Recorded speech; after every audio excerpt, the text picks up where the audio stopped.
I am live. Hello, I am live tonight to teach you about our embroidery course. We are doing a sew along Sunday to teach you all about embroidery and applique to level up your pageant wear. If you are watching this right now, you are watching this on the replay.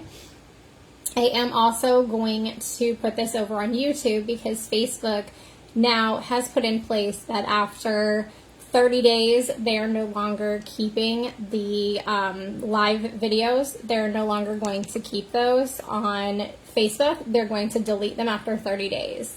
So I will be downloading this video from here and I'm going to be uploading it over onto YouTube. Okay, it's not giving me the...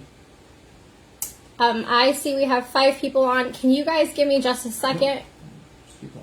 Oh, okay, apparently I'm going to keep talking because my husband is having a hard time finding the link so that he can send out the link on the email.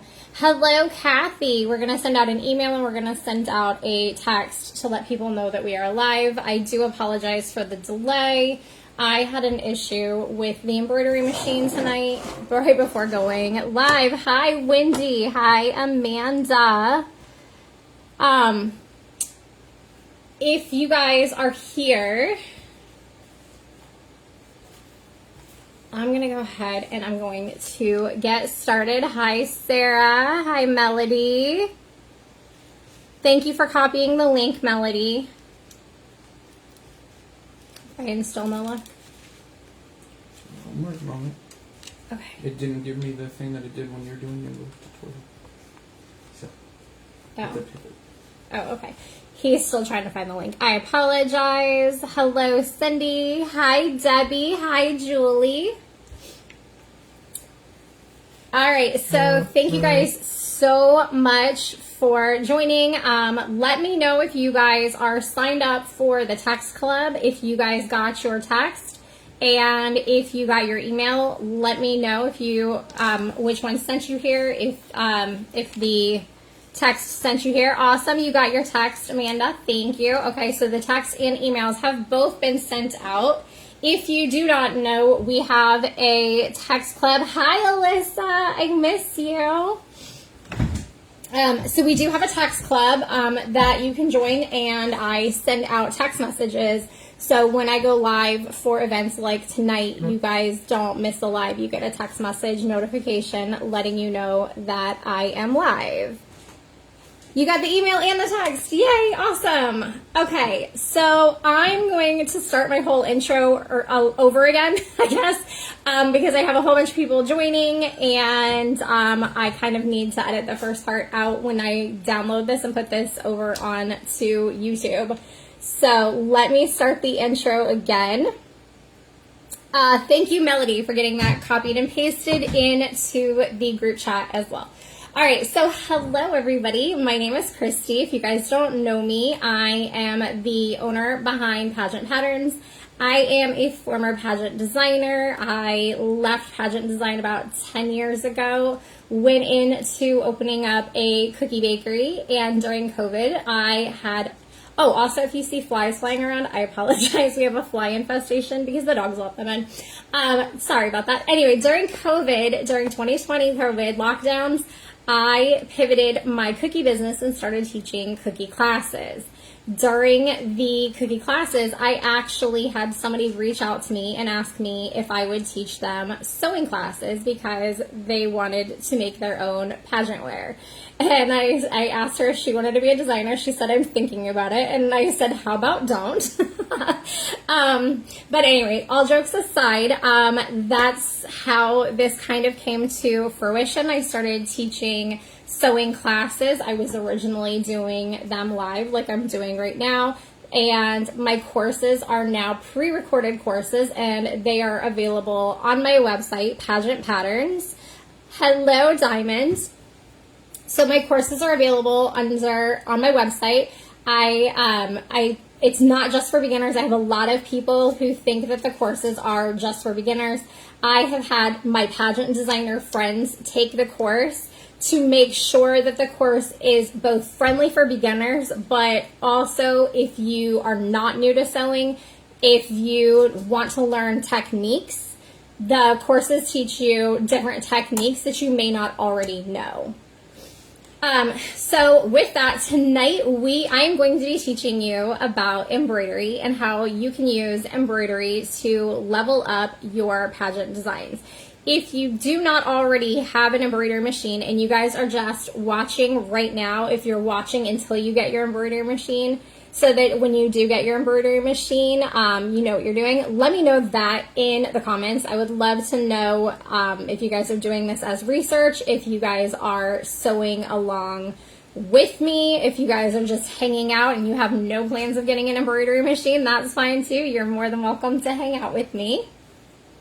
Well, you guys let me know that. I'm going to go over the supplies that you need. I do, in the event, I do have the supplies list linked in the event for tonight. And I also, that link takes you to my website. So if you want to go to pageantpatterns.com, under free tutorials, there is a blog post that has all of the supplies that you need for embroidery. Everything that I'm doing tonight, you're going to see in the supplies list if you haven't already got your supplies. I apologize, my hair is a mess. Okay, so you do not have an embroidery machine, but you're watching to learn. Yeah, so that's when since you don't have an embroidery machine, I swear I can talk, guys. Since you don't already have an embroidery machine, you can watch this, and then this will also be on YouTube. So you can watch this over and over again on YouTube when you do get your machine and you want a refresher. Watching for research, you've never embroidered. Okay, cool. All right, so now that I know where you guys are kind of at on your embroidery journey, let me go over some supplies that you're going to need. So here's the thing, Wendy, with the Disney one, those are licensed characters, those designs are copyright, and you're going to pay a lot of money for what? For copyright designs that you can't use, and for the most part, those designs are auto-digitized, and to be quite honest with you, they're terrible stitch outs. I can get better quality stitch outs from somebody on Etsy than you're going to get with the Disney licensed machine. So I don't necessarily recommend it. You're gonna pay extra for the Disney stuff. Sewing along and learning, you're new to embroidery. Mariah has 2 machines, Debbie has 3 machines, and Reba has a machine. Okay, so I have 2 machines. I have more than 2 machines. Let me reel that back in. So I have several embroidery machines, but I have 2 that are like in my rotation, and then I have a couple downstairs that are in my, as I call it, my sewing machine graveyard. They work, but they're older machines, so I don't use them. I have 2 of those. I have a Brother PE 770, and then I have a Brother PE 800. And I had my car stolen recently, and I had my Brother PE 900 stolen out of my car when they took my car. They took my embroidery machine. So I have a brand new PE 900 that I'm working on tonight. Julie Simpson says she has 2 machines. And then I also have a Racoma, which is a multi-needle machine. You won't ever see me demoing industrial machines unless we get to a point where more of you guys have industrial stuff and you start asking for it. But I'm going to be starting with the home machines, with the domestic single needle embroidery machine. It is the most beginner friendly for people who are just jumping in. If you do have an industrial, if you have a multi-needle, the techniques that I'm teaching tonight will transfer over. It's going to be the exact same techniques. It's just different machines, and the multi-needles are fantastic. Get as many needles as you can afford because you can preset your threads. You don't have to pull out and change out your threads. So let me explain threads to you while we are on the topic. So these are embroidery threads. You can see that They are shiny. So this is a large cone. What brand is this one? This one's Glide. So these are fantastic. I can use a thread stand. And I can make a thread stand work on my single needle as well. If you want to buy a whole bunch of thread on a budget, I bought, I think it was like a 180 pack of the Brothered thread on Amazon. I do have this linked in the supplies list. This thread is fantastic and it is really, really affordable for as many colors as you get compared to something, oh, I'm almost out of white. Compared to something like this, I got this at Joann's. This is the Coats and Clark. I would only buy these when they were on sale or I was extremely desperate. There were times I was extremely desperate. So something like this is going to cost you about $6, where I could get 180 cones of this one. And I want to say I spent like $80 for like 180 cones, 120 cones. So the Brothered thread is my favorite thread for buying a whole bunch of colors. And then I will buy Glide thread on the big cones in colors that I use frequently. Okay. The next thing I'm going to talk about, let me step off camera for just a second. Let me pull this in.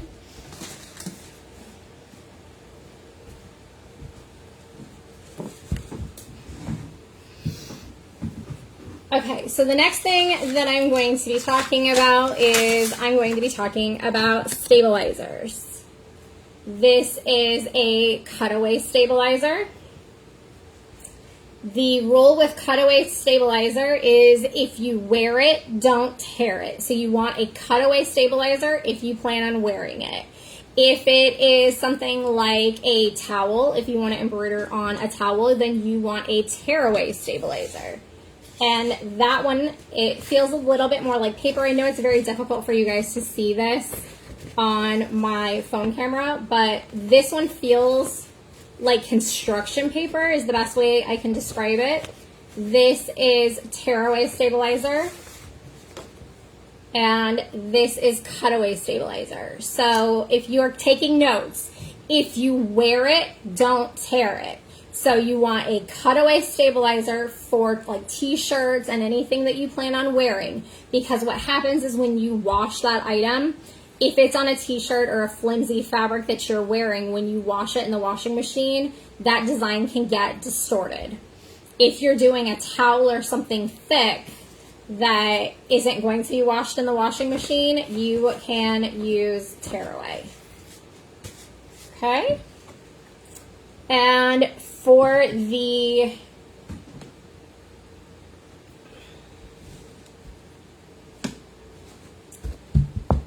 I have a wash-away stabilizer as well that is a clear plasticky type. I'll be honest, I can't find it. So that was part of the reason I was behind on this live. So this is a wash-away. This one is a little bit thicker. So this one I use if I want to do something that's going to be a thicker design where I want to stitch directly onto the wash-away stabilizer. So this one is a thicker wash-away stabilizer, and then there's also one that kind of looks like a clear plastic. I do that when I'm stitching on top of t-shirts. If I am stitching using any sort of a faux fur that has a high pile to it and I need to kind of knock that pile down. I did like a mustache for Santa Claus one time. And it said stashing through the snow on a t-shirt, and I used faux fur for the mustache on the t-shirt. So in order to make sure that my needles didn't get stuck in the fur, I used the clear water-soluble stabilizer. I used that on top of the faux fur, and that kept everything smooth so that my embroidery machine could stitch over it. I have all of the stabilizers listed on my supplies list. So if you guys have any questions about supplies, they are listed on the supplies list. They're on the website under free tutorials. There's a blog post with them. And there is also the link, if you want the direct link, it is in the event inside of the Facebook group, Pageant and Dance Sewing Circle. I buy this stuff by the bolt. I use this a lot. So this is Heat and Bond White. So you can buy, I'm sure you've seen small packages of this in Walmart. You can buy them in smaller packages. If you do a lot of embroidery, if you do a lot of applique, I recommend getting the bolt of this stuff because you're going to use it a lot.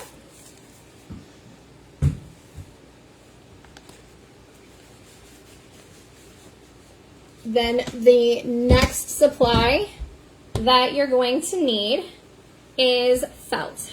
You don't have to have felt, but I am going to demo on felt tonight because I'm going to show two different techniques. I'm going to show a technique of how I make patches by using felt, and then I'm going to show a technique of embroidering directly onto the garment.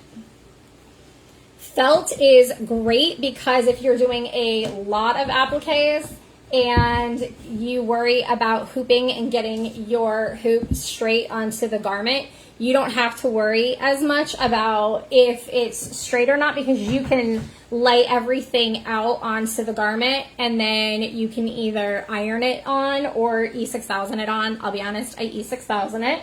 I used to be strictly where I embroidered directly onto the garment, but I've had so many mistakes where I've embroidered onto the garment.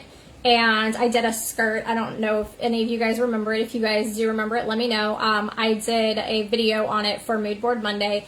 It was a Disney Cruise theme outfit, and I had portholes going all the way around the skirt. And I ended up with one porthole that was like slightly above the others. And I had to do that whole skirt all over again. And each of those embroidery pieces took me about 40 minutes. By the time I got done with all the applique stuff, it took me about 40 minutes to do each one. And I think I was like 3 or 4 in, and I had to start over again. So I recommend doing patches in certain scenarios.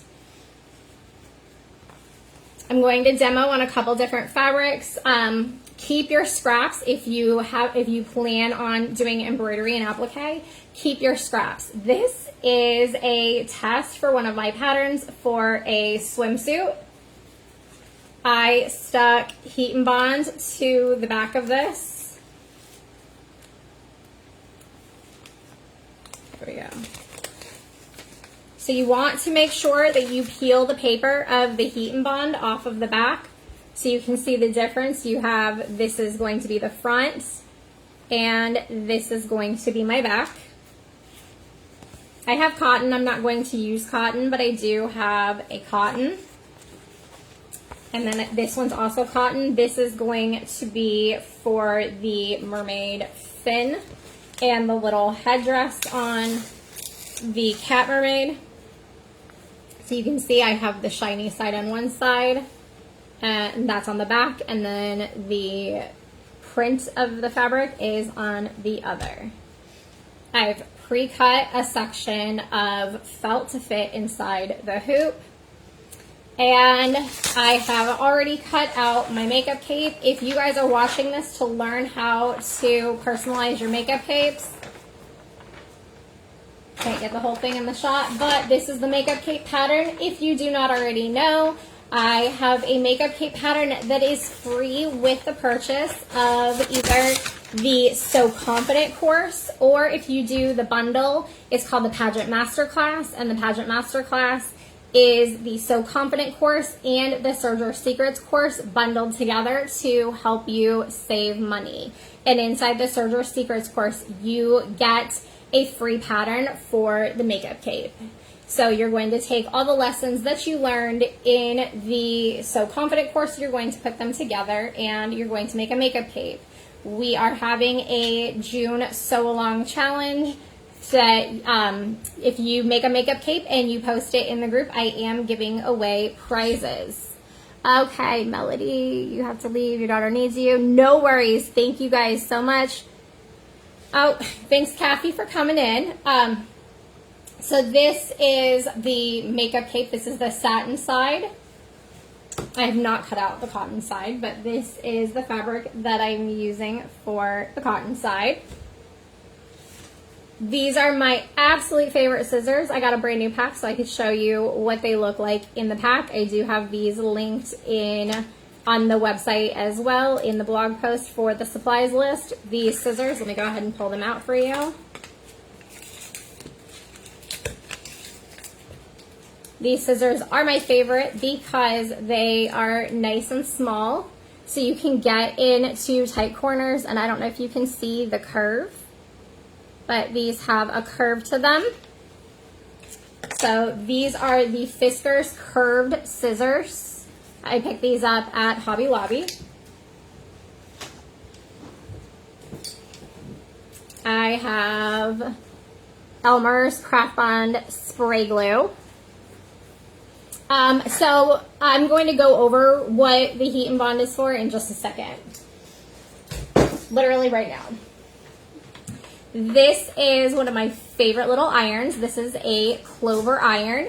So what you're going to do with your clover iron, the heat and bond, when we put the heat and bond on the back of the fabric, it now makes it to where you can iron on the fabric, and it keeps it so that the fabric doesn't fray. When you tack down your design, we're going to, when we tack it down, we're going to cut around after it's been tacked down, and then I'm going to take this little cute little iron, and I'm going to iron over the area that we tack down before we stitch it, and that helps to keep that design in place so that we don't get any bunching. So it does two things. It helps to hold it in place, and then it also keeps it so that the fabric, you can see here where there isn't any heat and bond, the fabric is fraying. Oh, I don't know if you can see that. There we go, yeah. You can see the fabric is fraying, and the heat and bond keeps it so that where there is heat and bond, it does not fray. If you are working with this one's scuba, this one isn't going to fray, so I don't have to worry about it fraying, but this will help to hold this in place. Okay, so now that we've gone over all the supplies, I am going to hoop up a piece of, actually I'm going to do tearaway on this one just because it's going on the felt, and the felt is pretty thick.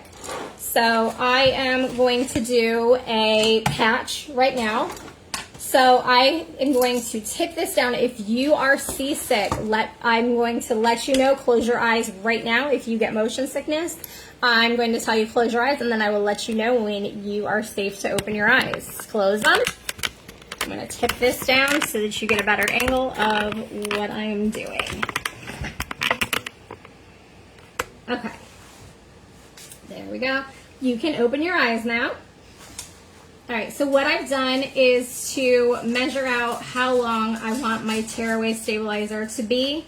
I am laying my hoop on top of my tearaway stabilizer, and I'm just going to, you can see it's pretty rough. It doesn't need to be perfect. It's fine. Nobody's going to see it except for you because it tears away.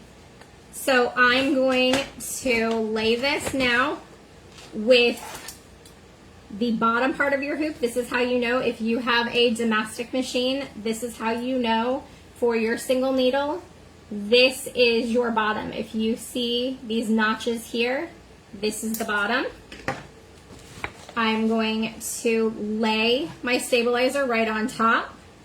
And then you have a second piece to your hoop. And what that does is you're going to sandwich in your stabilizer. You can also sandwich in your fabric at this point in time too, but I'm going to teach you floating tonight. I'm going to teach you how to float your fabric instead of hooping your fabric. I tend to float my fabrics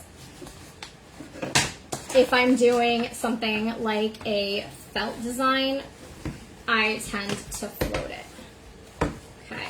So I've got this already hooked up, and then what I'm going to do is there is a knob right here. Just twist that knob as tight as I can to make sure that my stabilizer is secure. So this one is the tearaway stabilizer.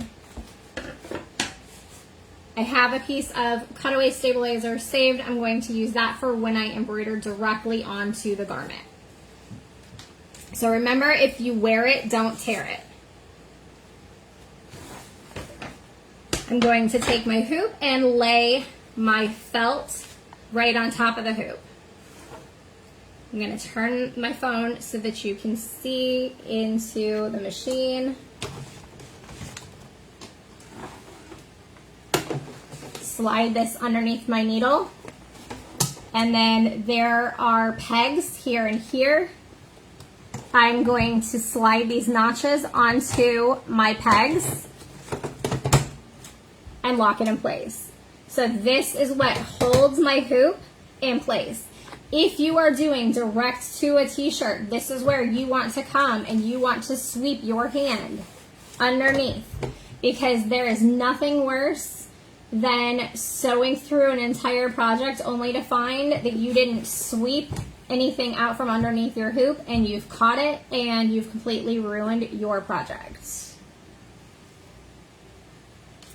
I have the Mercat design pulled up. So the first part that it calls for is it calls for a stitch down. So it's going to show me where I'm going to be placing this fabric. I'm going to use a lime green so that you guys can see where it's stitching.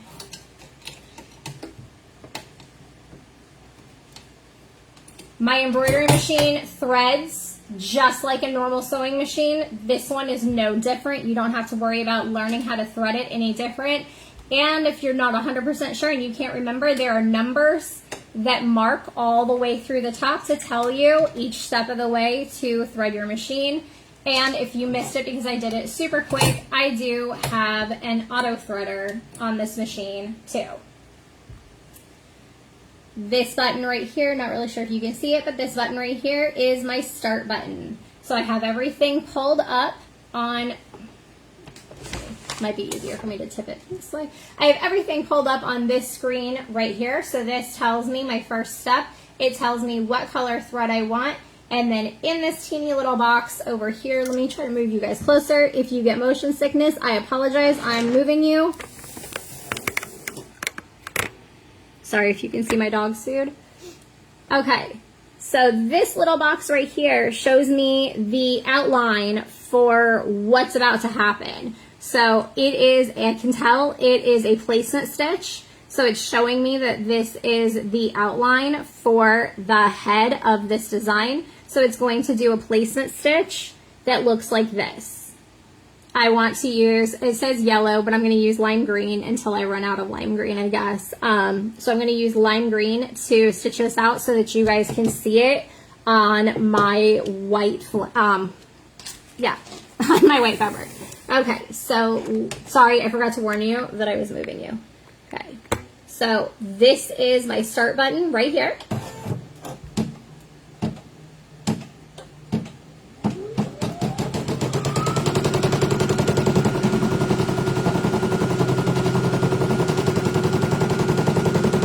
Hi, Carrie.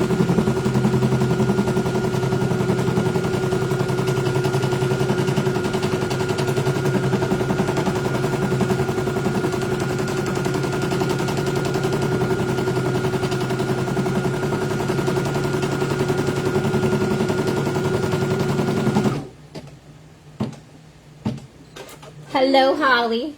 So I should have given a warning that if you are listening to this with earbuds in, I apologize because I'm sure that was really loud. Okay, so the next thing I'm going to do is I'm going to take my scrap of fabric. I'm going to lift the presser foot and I'm going to slide my scrap of fabric underneath, making sure that any areas that have that heat and bond are covering the area that I want it to tack down to. So we did the placement stitch in order to know where our fabric needs to go. So next is a tack down stitch. So I'm going to push this button and it is going to tack this fabric down for me.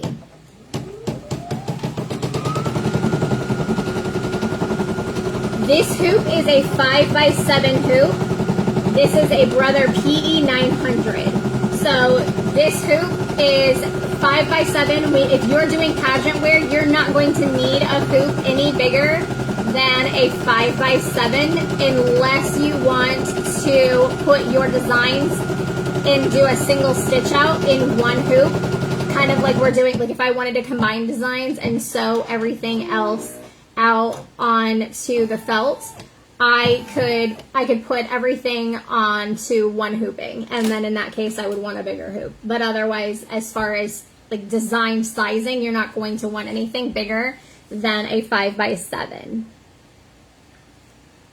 Okay, so I'm going to lift my presser foot.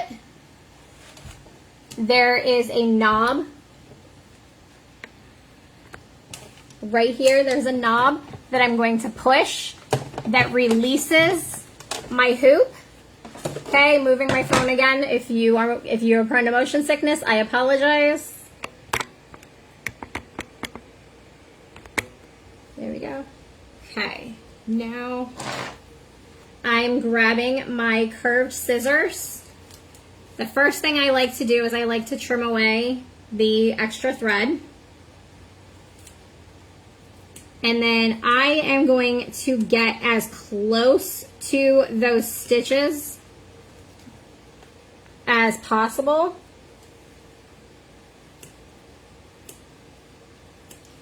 Without cutting on the stitch line that we just stitched on top of. So you can see, normally, this one's a weird design, so it's throwing me off. That's why I had to pause for a second. So this, you can see, it did not stitch out directly on top of the last placement stitch. It stitched inside of the placement stitch all the way around.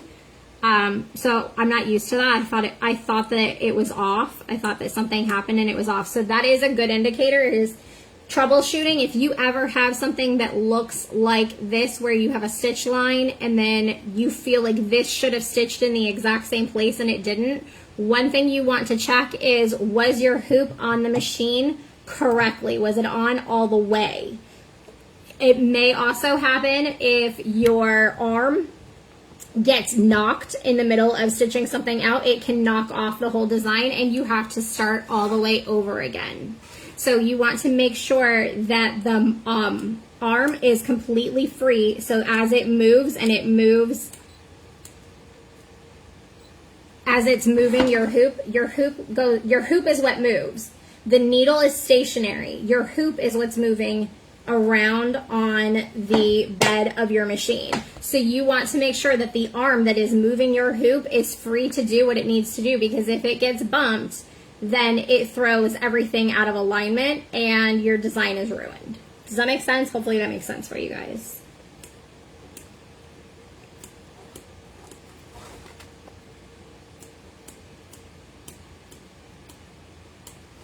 So I want to try to cut this as clean as possible and as tight to those stitch lines as possible without cutting into the stitch and without leaving excess fabric on the outside of that tack down.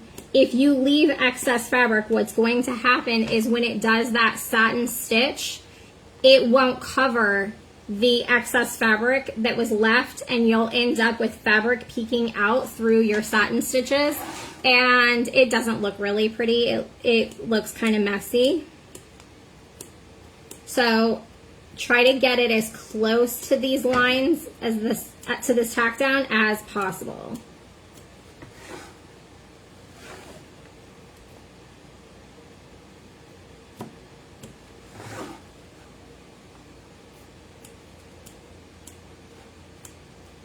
Who is making, or who has made, a makeup cape for the June sewing challenge? If you guys have made a makeup cape for the June sewing challenge, let me know in the comments. It ends tomorrow. If you do not know what I'm talking about, then let me let you know that we are doing sewing challenges throughout the summer. And this month's sewing challenge is the makeup cape that is free with the purchase of my courses. And I'm going to be demoing tonight how to use your embroidery to personalize your makeup capes. You can also use these techniques for pageant OOCs, swimwears, I guess casual wears too. You could use it for casual wear.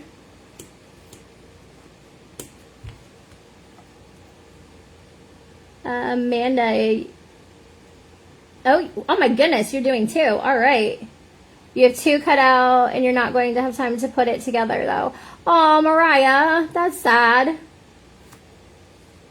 Watching me do this is relaxing. Let me tell you, when you do this for a living, it is anything but relaxing. You're trying to do this as fast as possible. And considering I started my live an hour late tonight, I'm trying to do this as fast as possible so that you guys can go to bed tonight. Okay, so you can see I cut it as close as possible to that tack down line.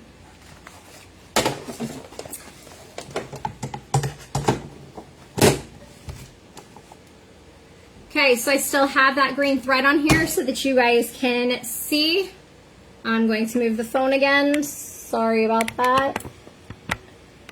Okay, hopefully you guys can see that. There we go. Okay, I'm going to be doing right now, this is the placement stitch to show me where I need to put my next fabric, the purple fabric.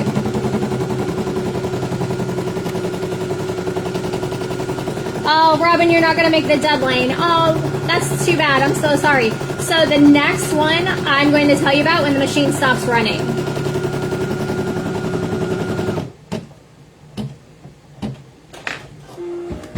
So the July challenge is starting on July 1st. Oh, I got this thing messy. The July challenge is starting on July 1st.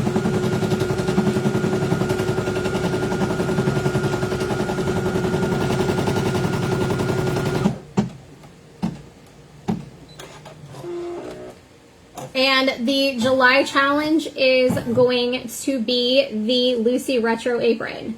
So I don't know if you guys can see that from there, but when I touched my face, I got makeup on my fingers, and then I touched this. Hopefully I can get this off with a shout wipe. Otherwise, I get to do this thing all over again. But there is now makeup right here on the face of my little kitty. Oh, the weather's beautiful. Yeah, the weather's been really hot here. We had 101 degrees on Tuesday. It felt like 110. So I've laid my fabric down inside of my hoop, making sure that I'm covering the area that I just showed for placement. And this is tacking down my fabric. Oh shoot, I forgot to iron it down.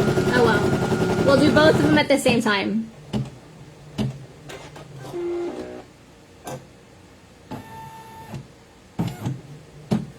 This is what happens when I'm live trying to read comments and talk to you guys. I forget to do steps. It's perfectly fine though. It's not a big deal. So what we should have done is before this step, I should have taken my little clover iron and I should have ironed that first piece down so that things didn't shift. Okay, I've lifted my presser foot and I am going to take my hoop off of the machine and I'm going to trim around this. Moving the phone again, so if you are prone to motion sickness, close your eyes. All right, you can open them. Holly, you love doing embroidery? Me too.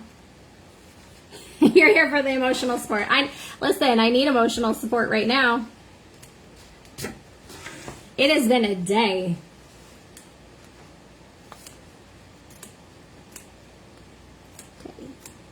So in case you are hopping on and missed this the first time I did this, what I'm doing is I am trimming this as close to that tack down line as possible without cutting the tack down line.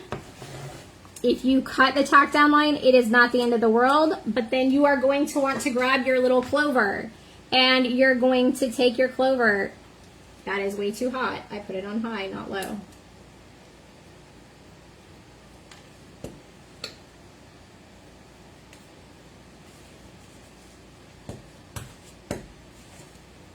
Well, you're going to take your little clover iron and you're going to press it down where you cut into the stitches to make sure that you're pushing it and getting it locked in where you want it to go. I'll go through and I'll touch everything up when I'm done. You can't really see the purple much. Thank you for telling me. I'm so sorry. It is hard for me to read the comments and to have this where you guys can see it, so I apologize. I will continue cutting and then I will catch up on comments.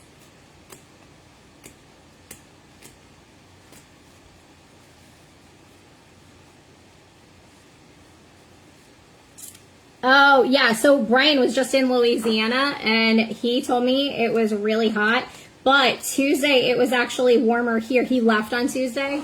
It was warmer here than it was in Louisiana. Actually, he brought me home a t-shirt. This is the t-shirt he brought me home. So Holly, he wants to take me there. I've never been there. So you'll have to message me and tell me some fun things that we can do since you live in the area. You are very, very welcome. All right. I'm trying to read the comments and cut this. So let me just cut this and then I will come back to the comments.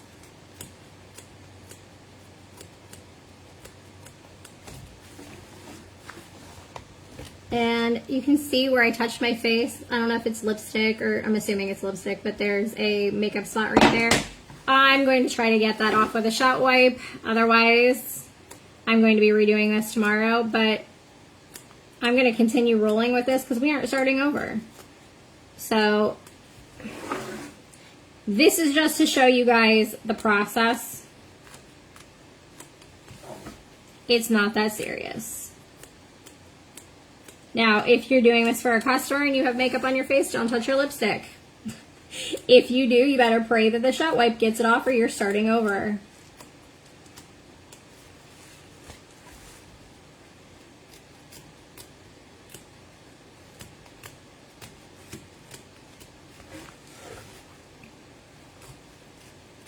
You can do the embroidery too. You can do the embroidery on the Lucy Retro apron. If you were in the group when the Lucy Retro apron was launched, I showed you an apron set I did. It was a Mommy and Me set. Well, technically Grandma and Me set. I made for my mother-in-law and my niece, and it was Mrs. Potts and Chip from Beauty and the Beast. So on the chest of the apron, I did the character's face, and then on the bib of the apron, like the waitress bib part of the, or not the bib, the waitress part of the apron, I did their names so that it personalized the apron for them. So this cute little iron fits right inside of my hoop. And I just press everything down.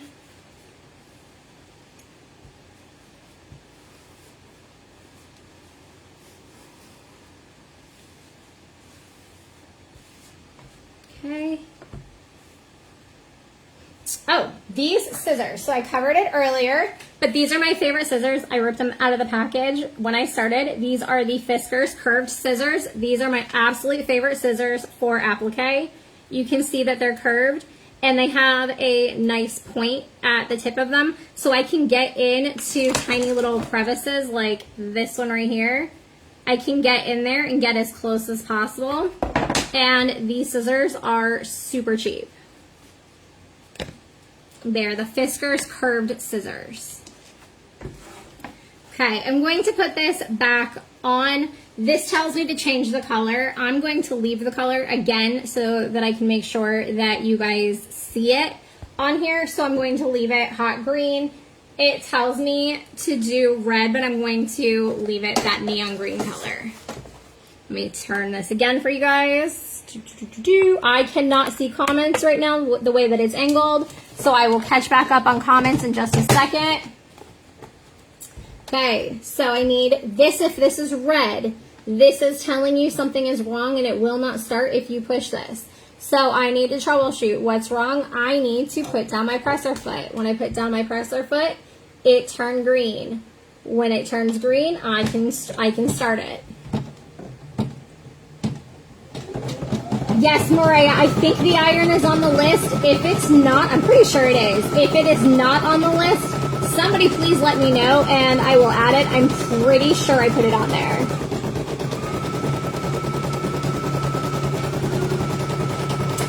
It is the Clover iron. It's the little Clover mini iron. I want to say it's like under $20. This is my favorite iron for doing applique.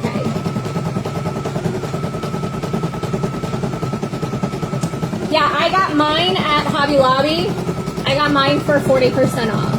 So it says that these scissors were $17.99. They were 40% off. I did not buy them full price.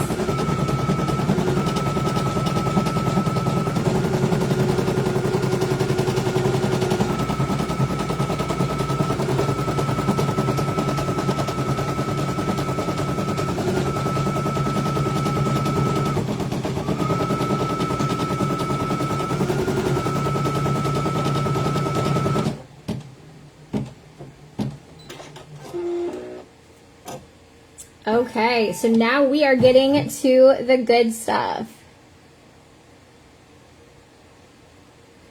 Thank you, Lizzie.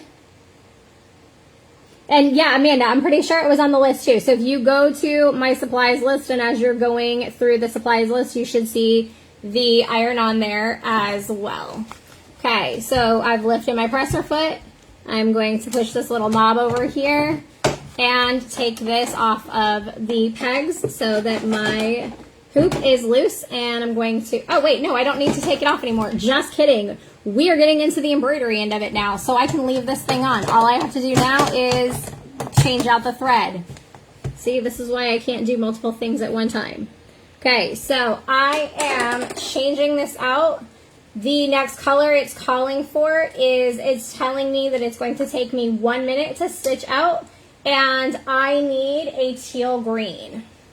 So I'm going to be using this teal green color right here. It's slightly darker than the skin tone.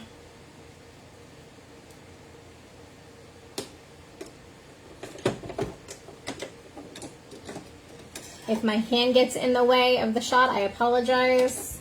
I don't really have anywhere else I can stick my phone for right now. This is a really weird angle for me to try to thread this machine. Oh, you're supposed to put that down.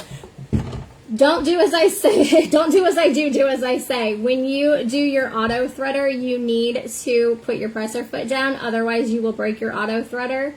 Put your presser foot down so that this can thread the needle easier.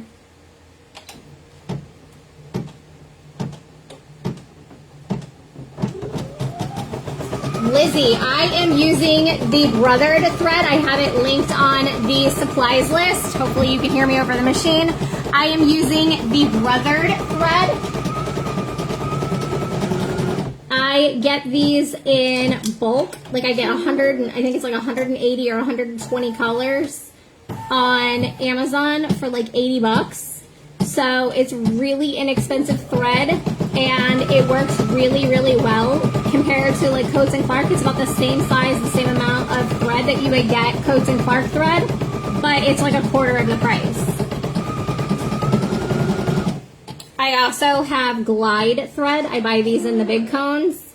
I buy the big cones of colors I use a lot. White, black, red. Buy big cones. If you do a lot of embroidery, you'll use it a lot. Those are colors you're going to use a lot.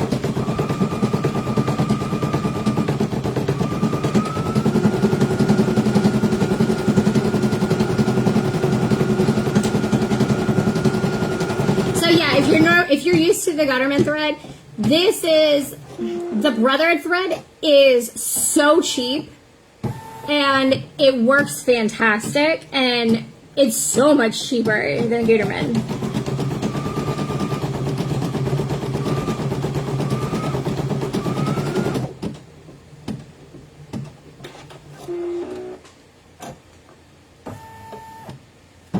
So now, oh, we've got a little bit more for it to stitch out. I thought it was done.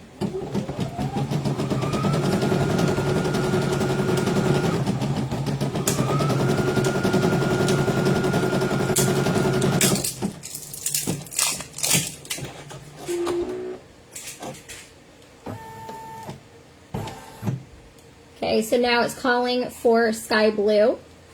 So I'm going to switch this out to sky blue. And now we're starting to do the scales on the mermaid. Before it stitches down, if there's any threads that are hanging out, I want to remove the long pieces of thread so that they don't get caught up in any of the stitches. It makes it easier to remove it if you remove it now instead of waiting until the end.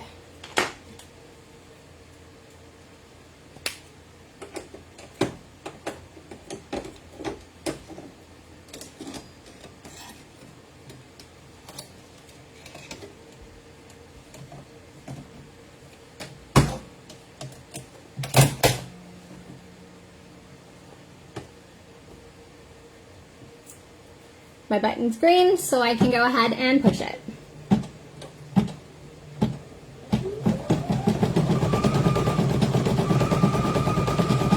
Yeah, so since we've lost Joann's, you can't get a lot of the thread colors anymore, so that's why I like that's another reason why I like that brothered thread, because I can get a whole bunch of colors, and I have a color to match basically every project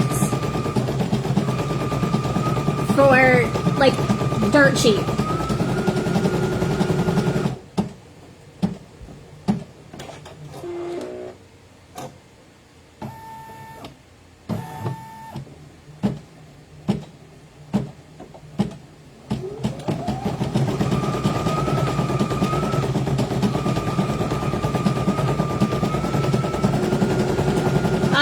So Denise, it should be up by the end of the week. My goal is to have it up by Friday.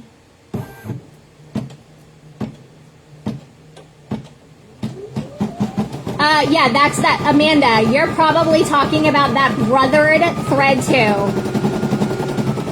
Alicia, oh, she saw the design. Oh.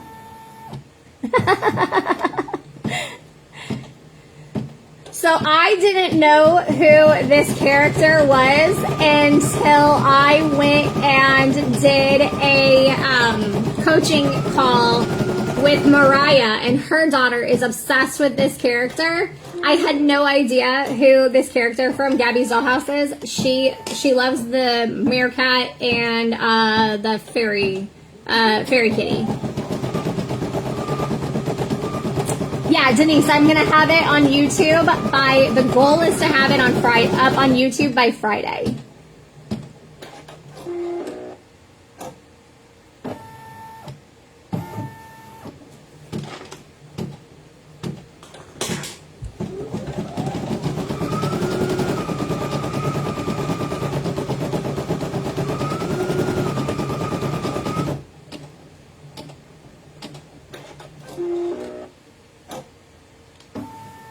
And if you are watching this on YouTube, if you are Kitty Fairy, thank you.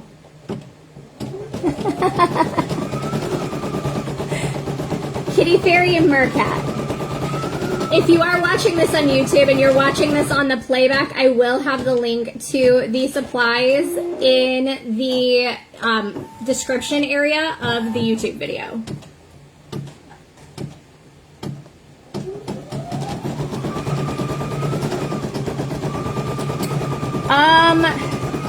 Oh my goodness. I literally was just talking to her before the live to confirm the spelling of her daughter's name, and I can't remember her name now. I'm so sorry. She's super sweet though. She's such a sweetheart.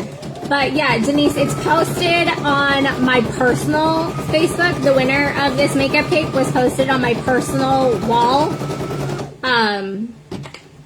You can see who won it there. I honestly, I'm so sorry, I cannot remember her name. Okay, it is time to change out the thread again.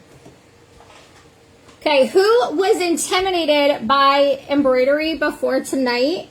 If you were intimidated by embroidery, let me know in the comments if you were intimidated and now you aren't as intimidated as you were going into this live. So every machine is different, but for the most part, all the techniques are going to be the exact same.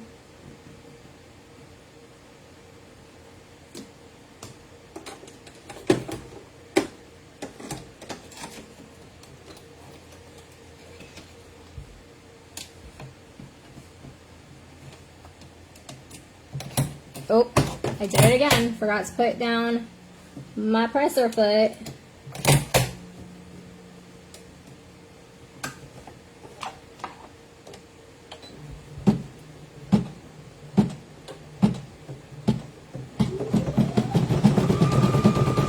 It's not scary at all. It is super easy.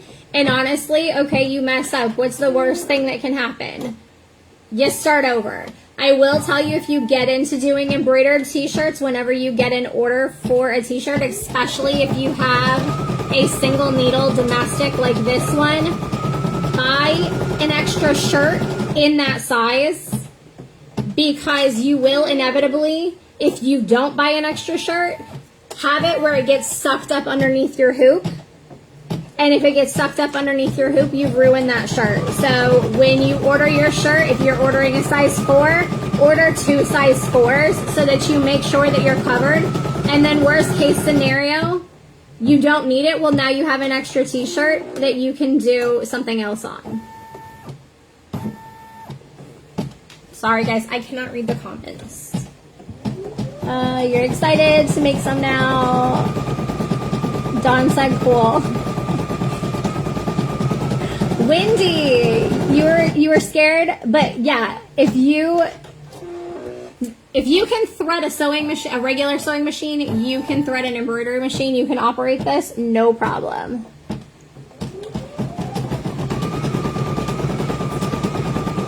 So, Kathy, I will tell you, one of the reasons why I like and I demo this machine is because this machine is so user-friendly that I teach kids, when I teach my homeschool sewing class, I teach kids how to do embroidery on this machine.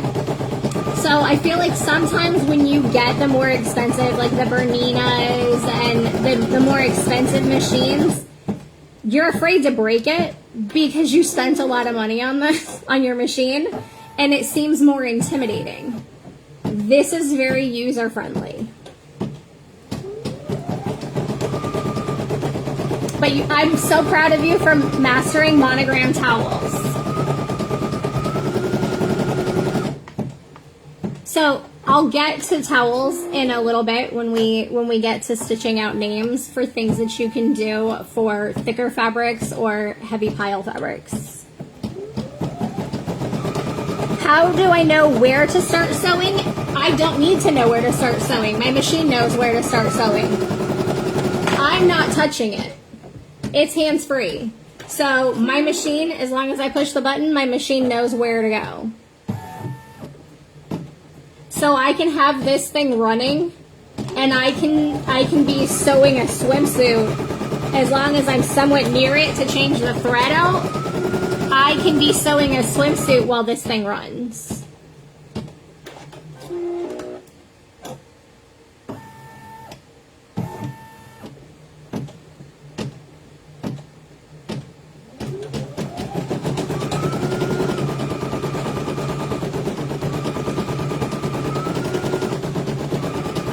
I guess I should have zoomed this back so you guys could see, but I am completely hands-free. I'm not touching this. So this one is a Brother PE 900.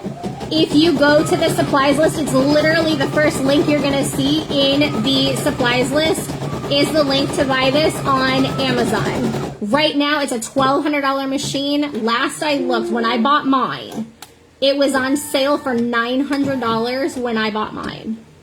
Because I had to buy a new one. Ooh. Okay, troubleshooting. So I don't know if you guys could see this as this was going, but my thread got all bunched up. So there is a button. Let me tip this up so you guys can see this. See this button right here that looks like a pair of scissors? That cuts the bobbin thread. So I can pull this down and rethread my machine. And then I'm also going to go back and restitch that area. So let me pull you guys in so I can show you how, if you notice that there's an area that you need to go back in and stitch. Now this is going to be different on everybody's machine. So let me pull you in over here onto this screen. So your screen's going to be different if you have a different machine. But there's a needle. It looks like your sewing machine needle, like the tip of your sewing machine needle, and then it says plus or minus. So that's your stitches, plus or minus, if you want to move forward, if you want to move backwards. So I'm going to click that. Then I'm going to, I can do -1, -10, or -100. I can hit the -10 and it takes me back to that spot. I'm going to hit it one more time. Okay, so we're going to go one more time. Just kidding. All right.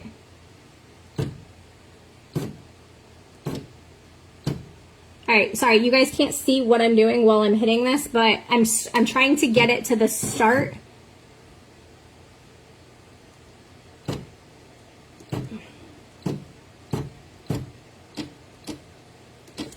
All right, I'm going to turn this so you guys can see what I'm doing. So I'm hitting the +1 button now because I went back too far. Can you see it? Are you guys too close? Okay. So I'm hitting the +1 button because I want to get it to the start of this one right here. So I went back too far. So I'm hitting, there we go. Did you see it jump from this one to, now it knows exactly where it needs to go to line up exactly where it stitched the first time. So you just hit this as many times as you need to. And then I'm going to hit OK because I want to go back to the main screen. And then I just hit the green button here to start it. And it is sewing.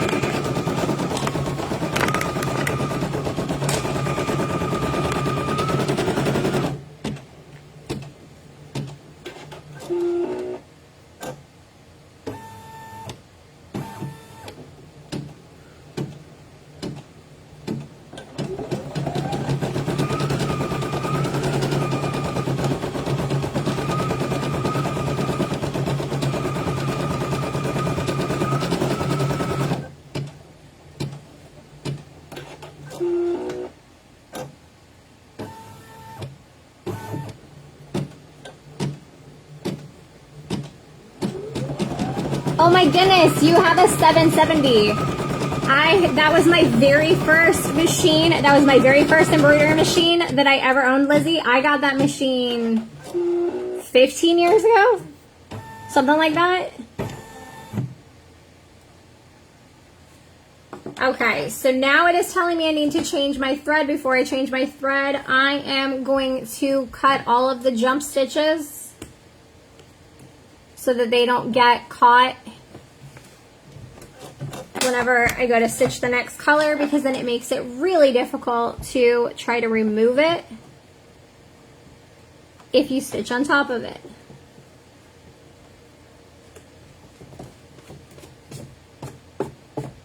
Just brush it out of the way and we are good to go. So I'm going to pull this out and I'm going to move on to the next color. Now, technically, you are supposed to clip it and pull your thread down, not pull it out backwards.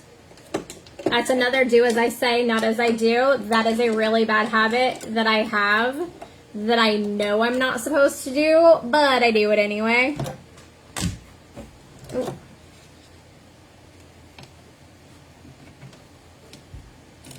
If my hand's in your way, I apologize. Okay, so I've put my press-a-foot down and threading my needle. Just pull that loop so that your thread goes all the way through.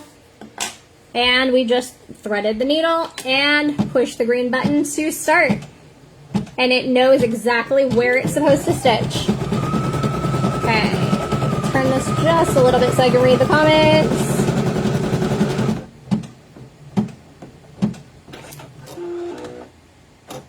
Lizzie, they're always going to try to get you to upgrade. That being said, I have had the 770, the 700, the 800. No, I guess I got the, was it the 700? I think I got the 700. That was my first machine I ever got. Then it was the 770. Then it was the 800. And now the 900. If you are used to the 770 and you try out the 900, there's a lot of features that are not on that 770. Like your screen is in black and white. It doesn't give you a stitch time. This one gives me a stitch time, and it tells me that this stitch out should take me 35 minutes. Everything is in color on my screen. So I have one of those downstairs in my sewing machine graveyard. It works perfectly fine, but now that I have the newer model, I don't go back to it because I'm spoiled by this one.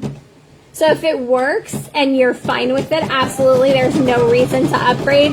But if you want to upgrade, this is comparable to that one. And since you already know how to work that one, you'll know how to work this one. And this one's also Bluetooth compatible too. So you can send your designs through like wirelessly.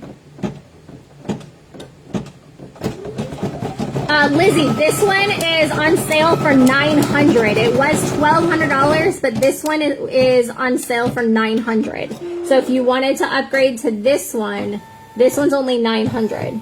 It is originally $1,200, but it's on sale, or last I looked, when I bought this one, when mine was stolen and I bought this one, it was $900. So Robin, if you get a multi-needle, the two brands that I recommend are the Racoma and the, oh my gosh, now that I'm trying to say it, I'm drawing a blank.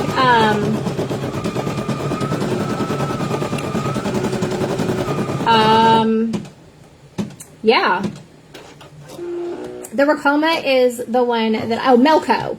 Melco is the other one that I recommend. Melcos are really cool because say you do pageant, if you do pageant shirts, or if you get a job doing polos for a business, the Melco, you can hoop up all of your shirts and you can stitch out the exact same design across multiple machines. They tether together and they will stitch out together. It's really cool.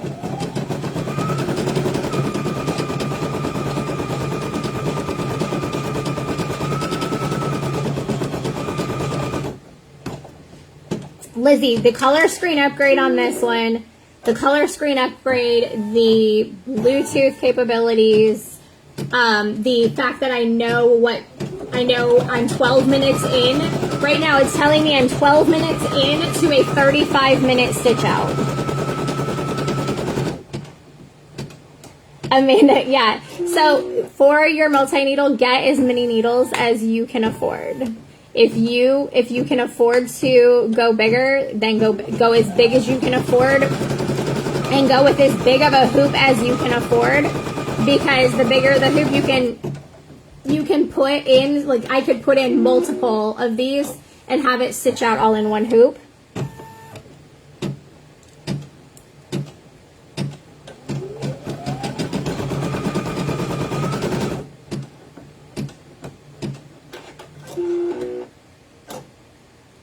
You are very welcome, Robin.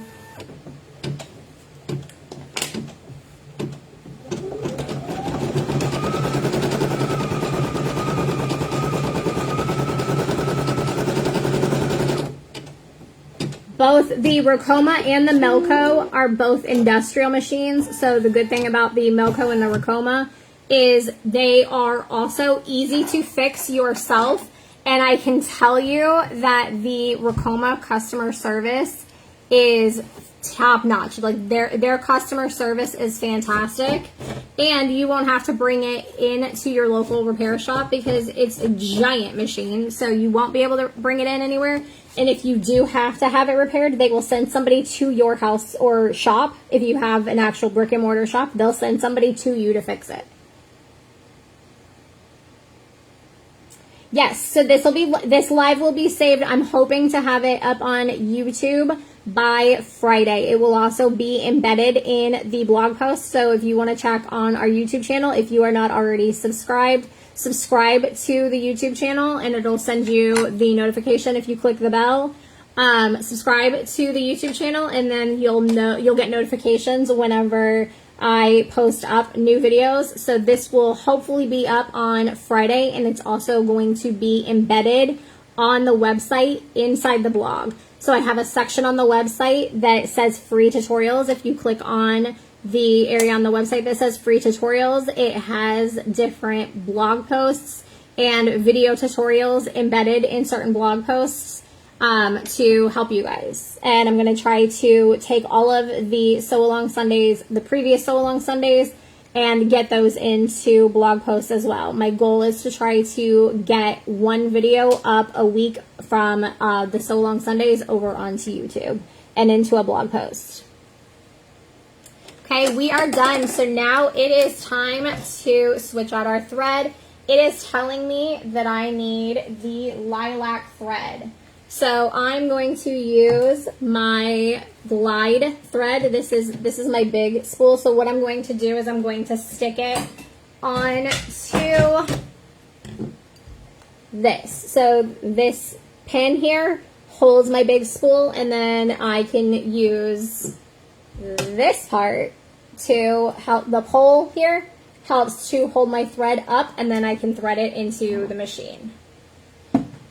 If you have never used a thread holder like this, I definitely recommend the cast iron thread holders for your big spools. They're amazing. I don't like the plastic ones. They move around too much, but the cast iron are fantastic. They're nice and heavy, and they hold the spool in place and don't bobble around. Okay.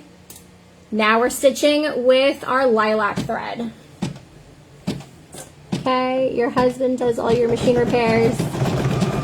Oh, yeah, so Robin, if your husband does all of your machine repairs, then that's even better because it's a whole lot easier to access everything. Arielis, you are subscribed to my YouTube channel. Yay! If you are not subscribed to the YouTube channel, let me know in the comments. And if somebody can drop the link to the YouTube channel so that they can subscribe, that would be fantastic. You're struggling to stay awake. All right, well, go to bed. You can go to bed, and you can catch this on the YouTube channel on playback. It'll also be on playback in the group for 30 days until Facebook removes it with their new policy.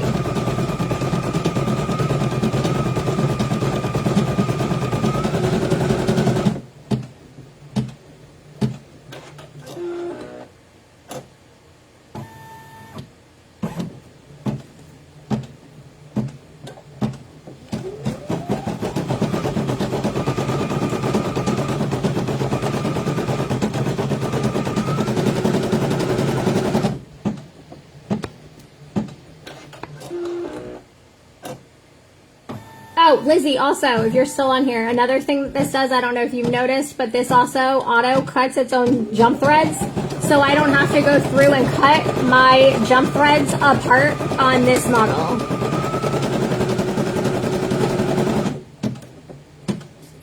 Oh, Arielis, you're very welcome. I love doing these tutorials for you guys. I'm happy to be here and helping you guys.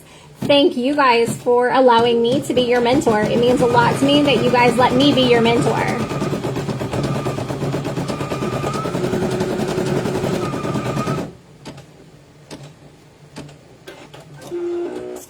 Yeah, Lizzie, so watch, it's about to move. So you can see it auto cut the jump thread, and then it moves up, and then it goes to the next spot with the jump thread cut. Now, there's still a tail. I still have to cut away this tail, but it's not a long jump thread. And this won't get, the foot won't get caught up in your jump threads, in your jump stitches. Okay, while this is up here stitching, I am going to cut this little tail and this little tail. Oops, I bumped it. There we go. Reba, you're very welcome. Thank you guys. I feel very, very, very blessed to have you guys let me be in the front row watching your progress. It means the absolute world to me. You guys support me in buying my courses and are being active in the group and posting your makes. And I love watching the things that you guys make with the tutorials that I teach you and the courses that I come out with for you guys. It means the absolute world to me.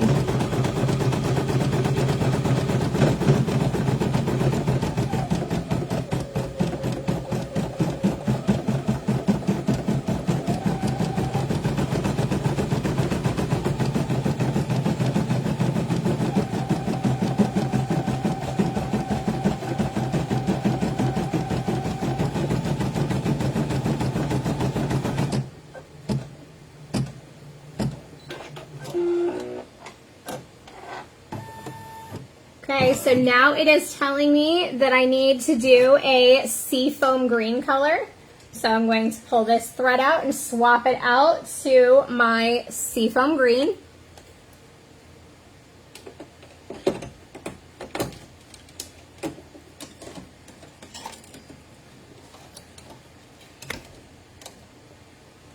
We are on step 11 of 16.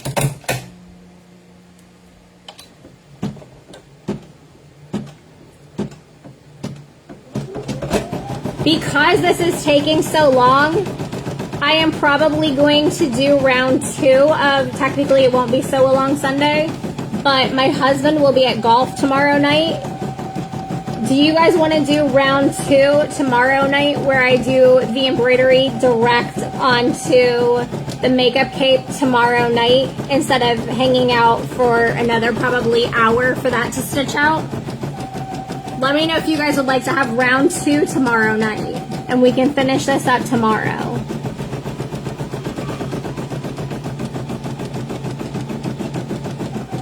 Okay, Wendy says sure.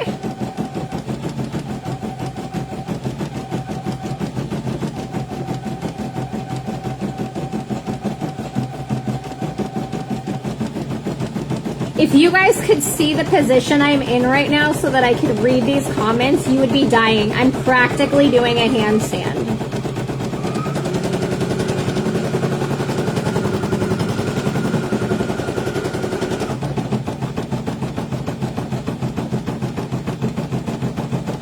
Amanda said sure for tomorrow night. Holly said okay with me. Great. All right.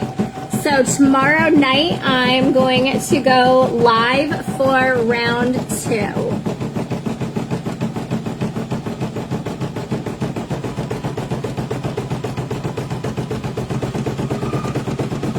I'm sure some of you guys want to go to bed. Robin said round 2 is fine with me. Great. Thank you guys so much.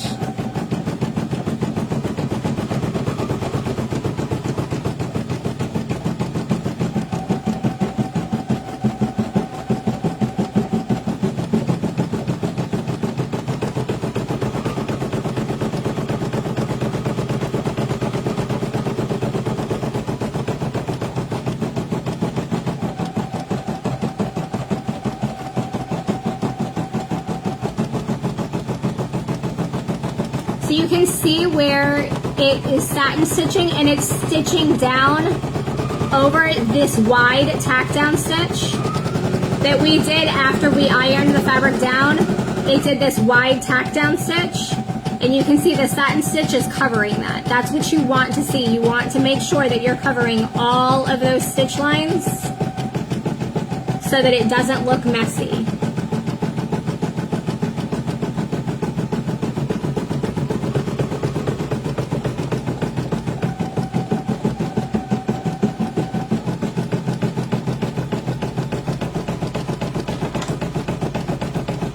Don't do what I just did. Don't put your finger in there. That's how you belong in the needle through the finger club. I have done that and it is terrible. I had a needle go through my finger while it was sewing, doing embroidery, doing a stupid thing like I just tried to do.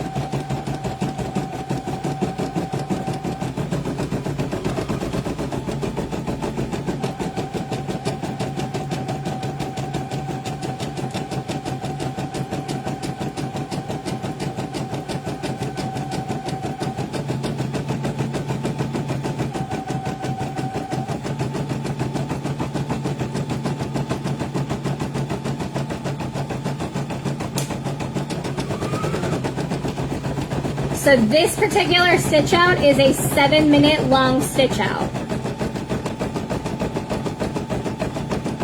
So this is one of my longer stitch outs in this design.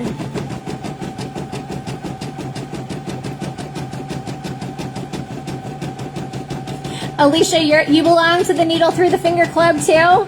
Maybe we should embroider some jackets.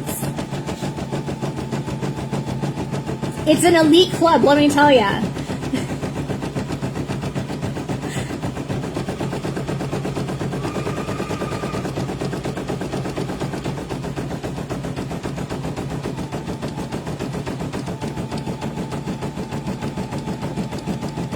Is anybody else a member of the Needle Through the Finger Club? Let me know in the comments if you guys also belong to the Needle Through the Finger Club.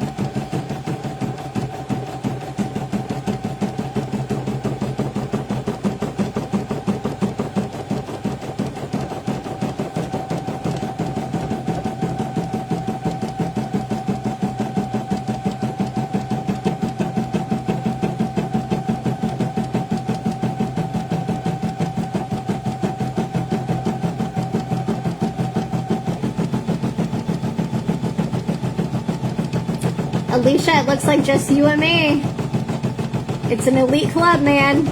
A 0 out of 10 do not recommend anybody else joins it.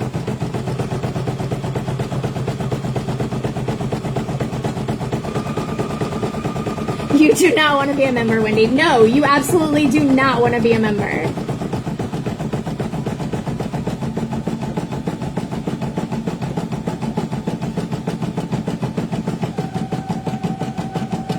You belong to the smart club of people who don't get needles through their finger.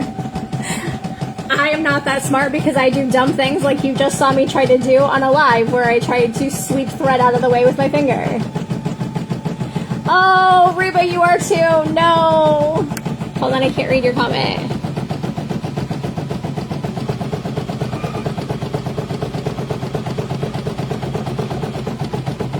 Oh, when your grandma was teaching you how to sew. Oh no.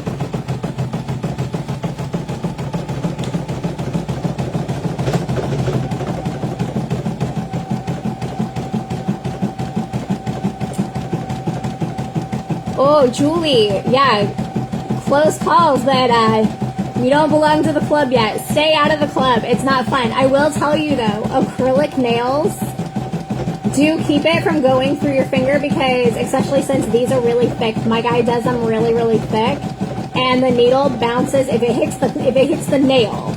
It bounces off of the acrylic so that it doesn't go through my finger. It'll break on the needle will break on the acrylic before it goes through. So acrylic nails will save your fingers. I almost said life, but not quite life. That's a little dramatic. But yeah, acrylic nails and have them do the acrylic kind of thick, and it'll save your finger. And a trip to the hospital. Still not super comfortable, but good excuse to tell your husband you need to go get your nails done though, right? Okay, we are going back to the lilac purple.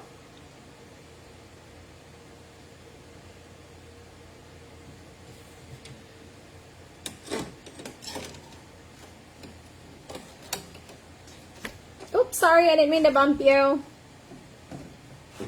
I apologize like you're here, but if you are prone to motion sickness, I'm sure that sucked. Okay, make sure that you put your presser foot... Jeez Louise, I'm so sorry about that. Make sure you put your presser foot down. I'm sure you just saw my messy countertop from everything that I pulled off of my dining room table.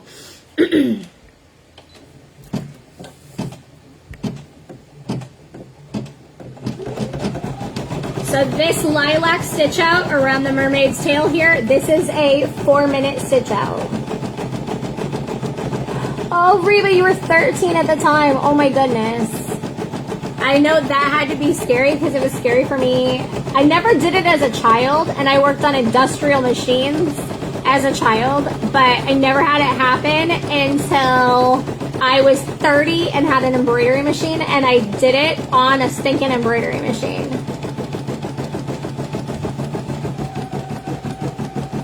Okay, can't read comments. I'm gonna have to move this for just a second. Look how pretty she is. She's so pretty. Wait till she actually has a face. She'll be even prettier. Right now she looks kind of creepy while being faceless, but she's still cute faceless.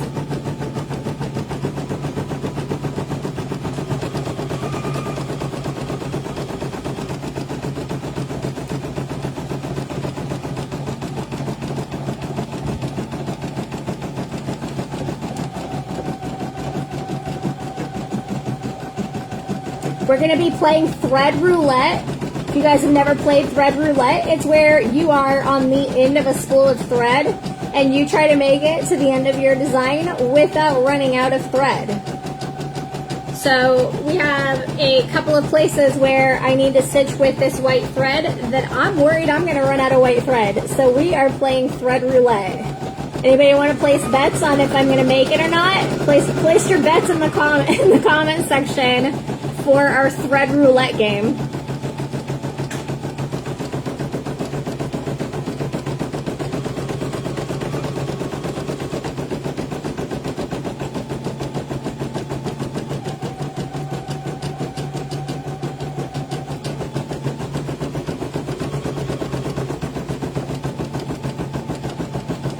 You play that game all the time. You bet no. Okay.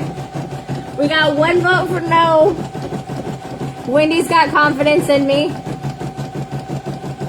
I love the confidence, Wendy, because I don't have that much confidence in myself that I'm not going to run out on a live. I feel like if it's going to go wrong, it's going to go wrong because I'm on a live and I'm playing a stupid game, so I'm going to win stupid prizes. Alicia, you have confidence in me too. Oh, I love you guys. Reva says I'll make it. Aw. It's one of your favorite games. Robin says it's one of my favorite games. You say I make it to the end. Julie says you got this. Aw. Thank you guys. I love your confidence in me.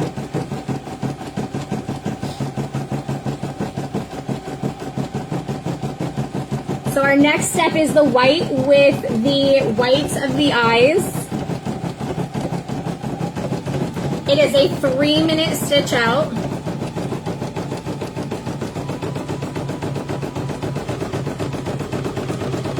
I think we can do it. I'm hoping we can do it.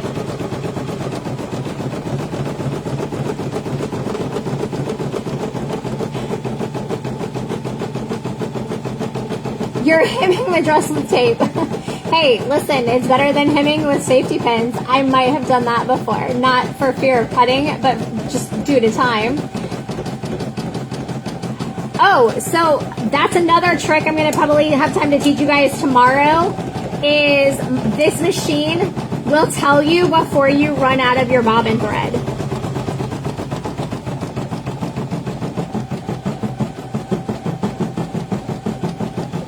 But I do play bobbin roulette a lot, especially when I'm using my ruffler because I can't, yeah, bobbin chicken, exactly. Because I can't see it with my rufflers on my machine if I'm not using my ruffler machine. But if I use the ruffler attachment for my sewing machine, I can't see how much bobbin thread is left over, and you'll get through the whole project only to realize that you ran out of bobbin like 20 minutes ago. All right, the moment of truth. It's time to change over to white. Let's see how long this white lasts, if we can make it.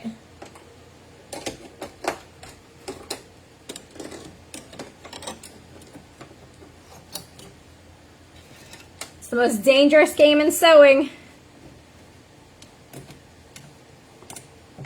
Oh. See? Do as I say, not as I do.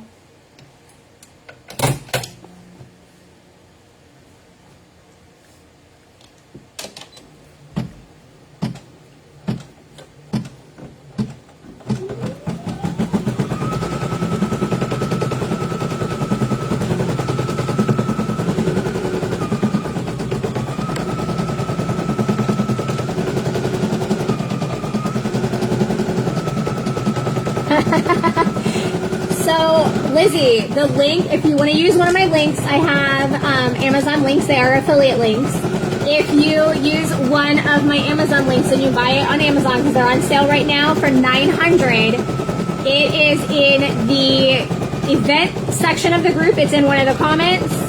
And it is also on my website. That link will take you to my website. But if you go on my website and you click free tutorials, you'll see the embroidery blog post, and the supplies list is on that blog post. Holly, honestly, I'm not sure if my 900 is faster than the 800. I don't know. I think it might be, but I'm on my phone filming this for you guys, so I can't Google it. If anybody has the ability to Google it, since I'm recording this on my phone and can't Google it for you guys, somebody Google it and let us know, because I'm curious too. I think it is. Alicia, that's the game you play, but your machine, yeah, this machine tells me when my bobbin is low so that I don't run out.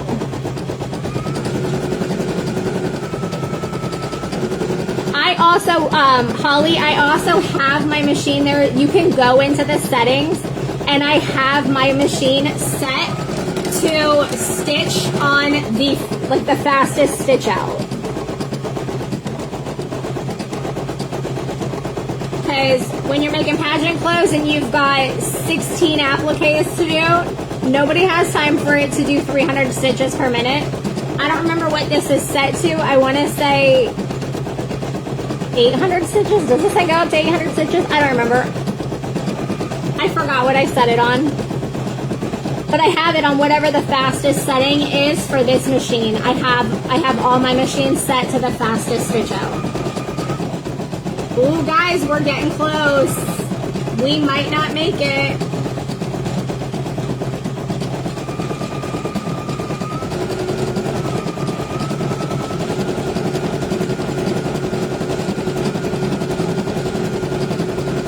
I feel like I'm holding my breath. I'm going to have to show you what we have left when this is done. Because I still have one more step with white.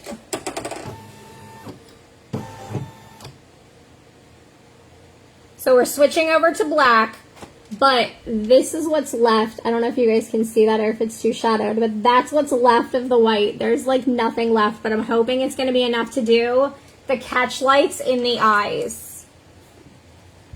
Let me trim away that.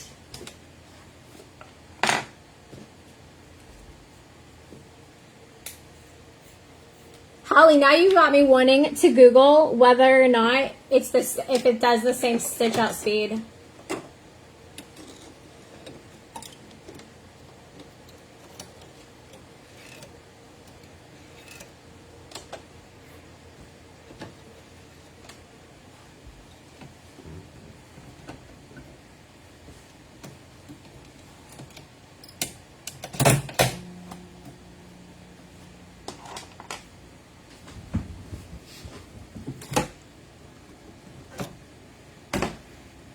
Okay, I got it in there, I think. Nope, I sure didn't. Gotta rethread that.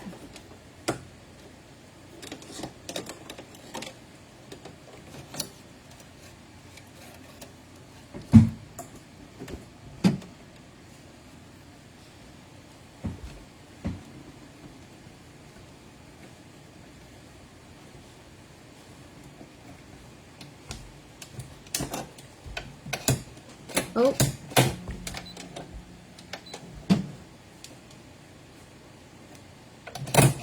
Oh, come on.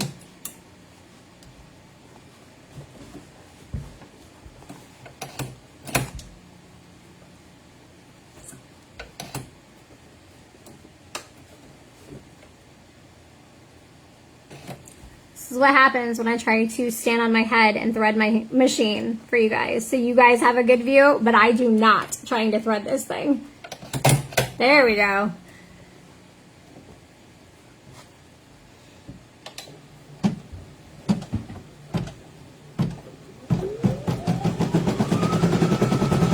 Okay, so 650 stitches per minute and the 900 is 650. Okay, so they are the same speed. Okay, good to know. Thank you, Lizzie.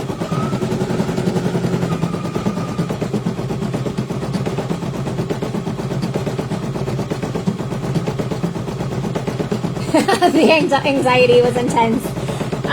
Listen, my anxiety is going to be really intense when we get to the whites of the eyes, and if I run out on the whites of the eyes, that's not going to be good, because I can't change to a different thread because it'll be different, and you're going to see it on the whites of the eyes. I think we can do it. I'm hopeful that we can do it. Fingers crossed.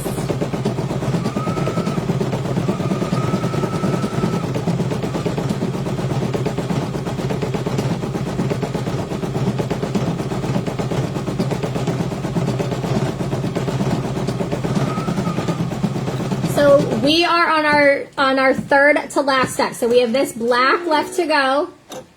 We have to do this eye over here, the eyeliner portion in black.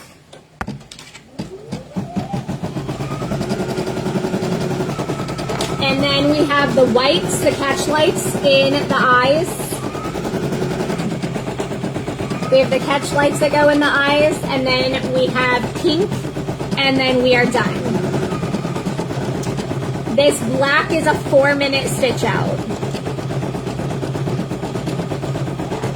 So we are on minute 33 of a 35-minute long stitch out.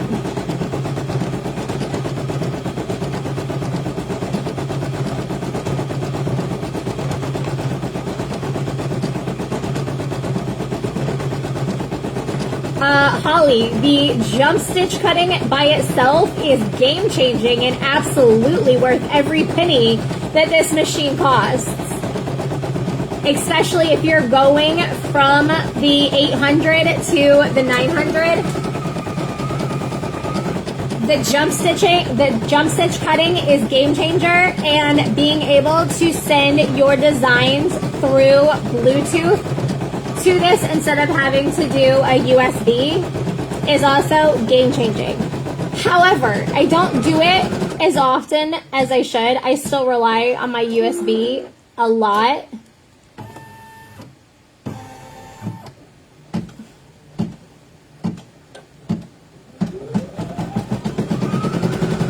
And it is on sale right now for $900. It was $1,200. It's regular price is $1,200, and it's on sale for $9. Or it was when I bought this machine after mine was stolen out of my car and I had to replace it. This one was $900.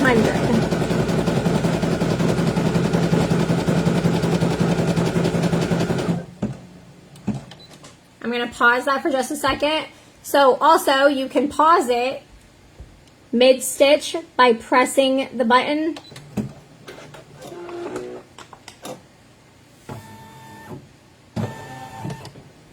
So if you need to cut a jump stitch, if you need to get in there and fix something, you can pause it just by hitting this green button right there.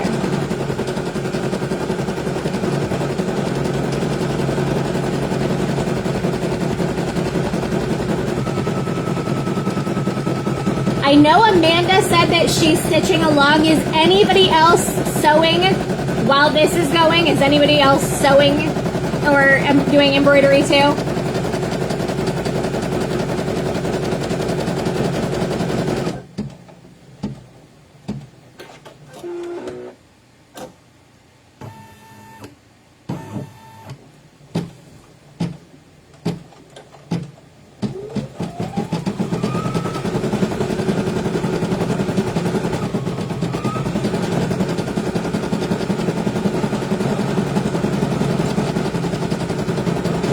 playing with tripods. Lizzie, I need you to come over here and play with tripods in my house. That was another thing that got stolen out of my car. I had a really nice Gorilla tripod. That was what I used to, I would clip that up on my chandelier and do top-down footage from my chandelier. My Gorilla tripod had, it was bendy, so it almost had like fingers. You could wrap it around things, and they stole my Gorilla tripod when they stole my car. What kind of tripods are you playing with, Lizzie? Okay, the moment of truth, guys. All right, this is where your bets really count if we're gonna make it or not. We have a 1-minute stitch out, and we barely have any of this white thread left. Let's see if we can make it. I kind of almost want to thread this thing manually, just so that I don't waste any thread at all.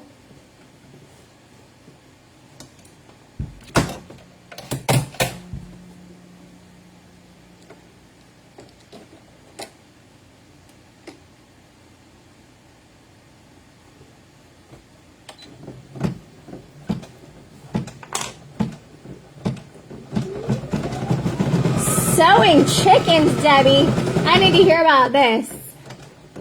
I love chickens.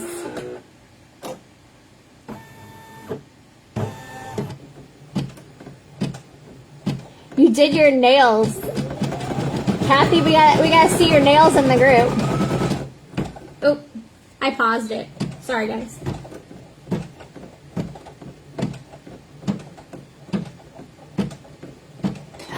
Oh, Lizzie, you gotta let me know if you like that back camera thing. We made it! Guys, we made it! Hold on, I gotta pull this off. I'm so excited to show you we made it. And we still have not a lot of thread, obviously. We didn't start with a lot of thread, but we have a whole lot more thread than I thought we were gonna have. Can you guys see that? Can you see? Look! Ah! We did it! We made it!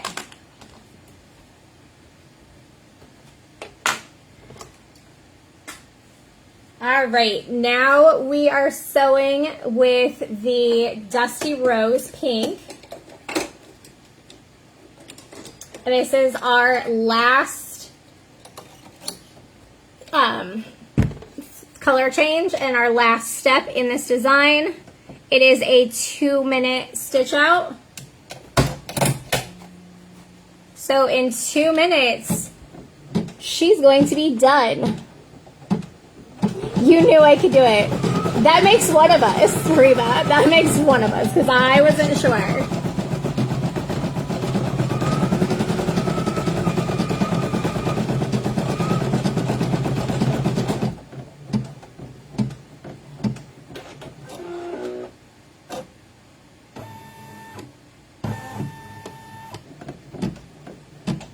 I kind of want to go over her nose again,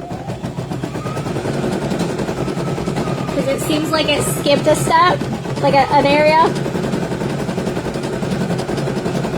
Kathy, you can post it in the group later if you want. Yeah, it won't let you post pictures during the live, but in the group you can post a picture.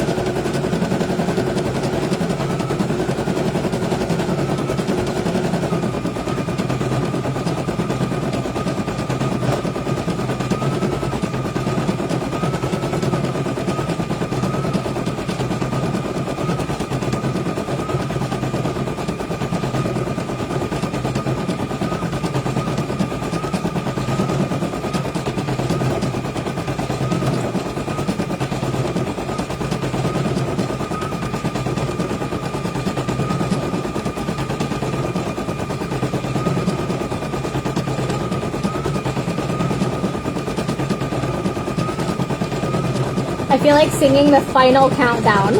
We're in the final countdown. It's almost done. It's the final countdown. Doo-doo-doo-doo. Where's my backup at?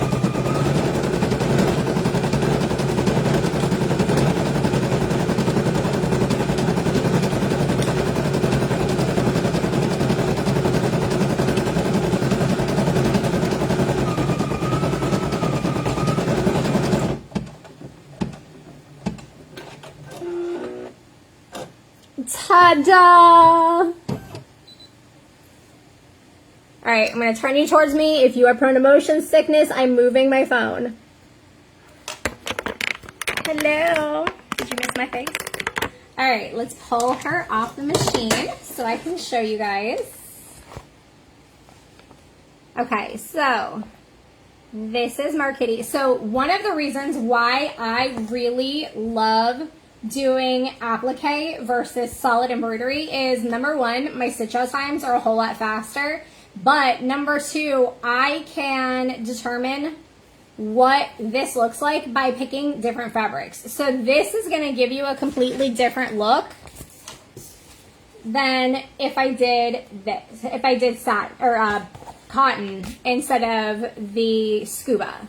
The scuba to me is more skin-like, and it's also a little bit more green, which matched my thread color a little bit closer.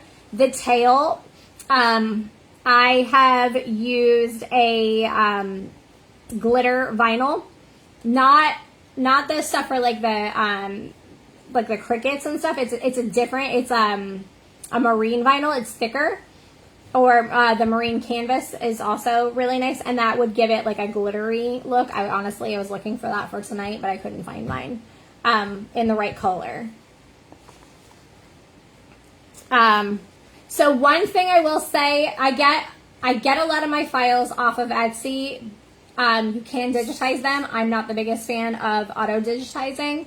But also, if I'm going to sit and hand digitize this is going to take me several hours to do. But if somebody's selling this on Etsy, this file cost me $6.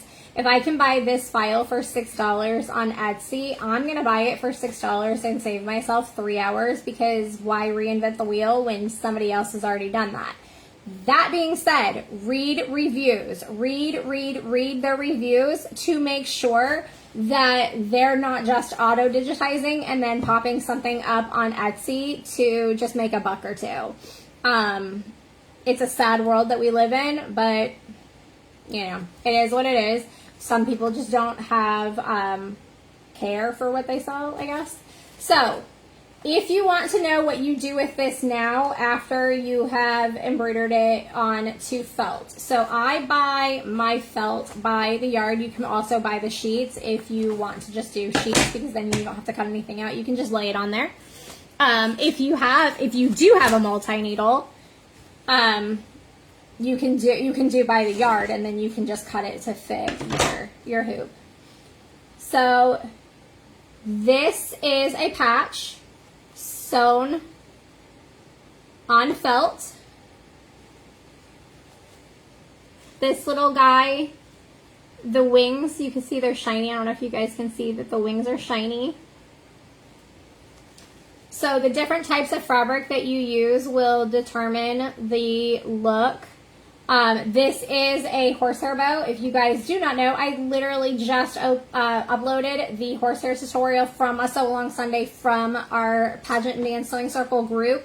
I uploaded that onto our YouTube channel. So if you guys want to learn how to make these horsehair bows, this is a bustle bow for a picnic outfit that I started working on and never finished because, you know, life.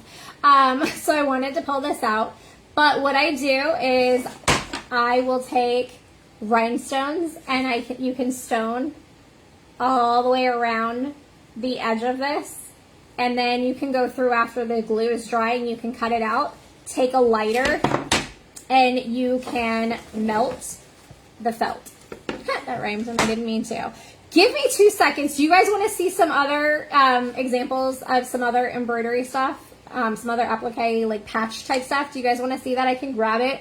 It's literally like right there. It would take me 2 seconds. So if you guys want to see it, some more examples of how the different types of fabric you use can change the look. In the picture for this sew along, I had a Dumbo. Dumbo was made using a stretch velvet. So it gave it that like fur kind of look, and the way that the lights hit it, velvet has like a sheen to it. Okay, all right, so give me 2 seconds. I am going to go grab a couple of different appliques that I have in the other room.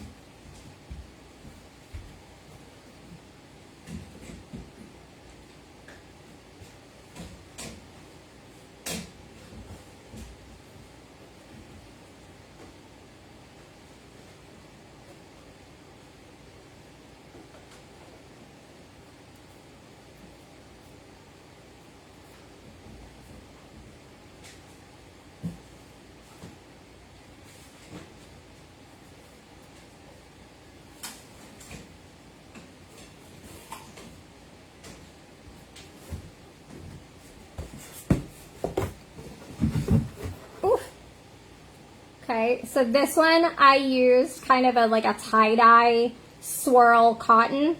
So it gives that Easter egg, that like Easter egg tie-dye look.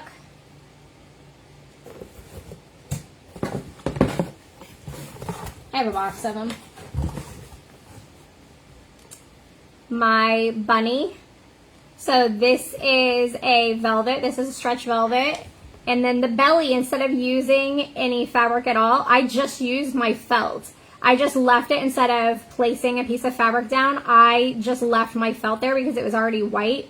So I didn't need to use another fabric, and it kind of has that like cool fur kind of texture. So Melody, I have next month, I have planned a Sew Along Sunday talking about stones, but I already have the links to these I purchased on Amazon. I have the links to these on my website. If you go to the free tutorial section, there's a blog post that talks about rhinestoning, and that has the supplies list for my tutorial that is coming up next month. So this shows you different fabrics. So this shows you the difference, like how different fabrics can change the look of a design. This one's really fun because I used faux fur. And so the little bunny bum is 3D. And then this is swimsuit fabric that I used. Oh, we didn't get to this part yet. So the craft bond, you can use like a swimsuit fabric if you want it to have like a shine. I save all my scraps. So this was just a scrap of swimsuit fabric that I sprayed the craft bond glue, sprayed that onto a piece of fleece, like blanket fleece. And so it gives it kind of that like puffy texture. Not texture, texture is not the right word. You know what I'm trying to say. It gives it that like puffy look. And then these are all tie-dye fabrics to make the eggs look like Easter eggs. This one was really cool. I hand painted this one, kind of proud of this one. So this one is a vinyl. So this is a marine vinyl, and you can see the texture. I took white acrylic paint, and I took a makeup wedge, and I daubed it on here. And then as it started to dry, as I was daubing it on there, some of the white started to pull away so you could see the brown. And I thought it looks kind of rustic and kind of cool. So I really like this one. And then this is swimsuit fabric. This is velvet. So if you were in person, you could probably see this a little bit better, but this is velvet. And then this is just cotton. And then this is vinyl. Thank you, Holly. And then a little dragonfly and a butterfly. So these were sheets of felt, and I just did blue because I knew that there were going to be areas that I wasn't going to be able to cut in between. So I left it blue so that it kind of looked like the sky. And then a ridiculous amount of Easter eggs to finish off that outfit.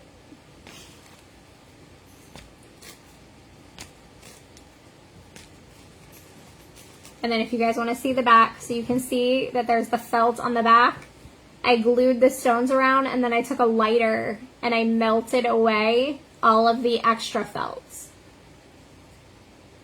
Thank you guys. Yeah, Melody, you're very welcome. Okay, so before we hop off here, we'll do round 2 tomorrow night. Does anybody have any questions about what I demoed tonight that I can answer for you before we hop off here tonight? Does anybody have any questions about this girl? Or about the machine?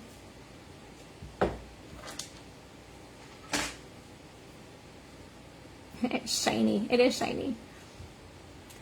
Thank you, Amanda.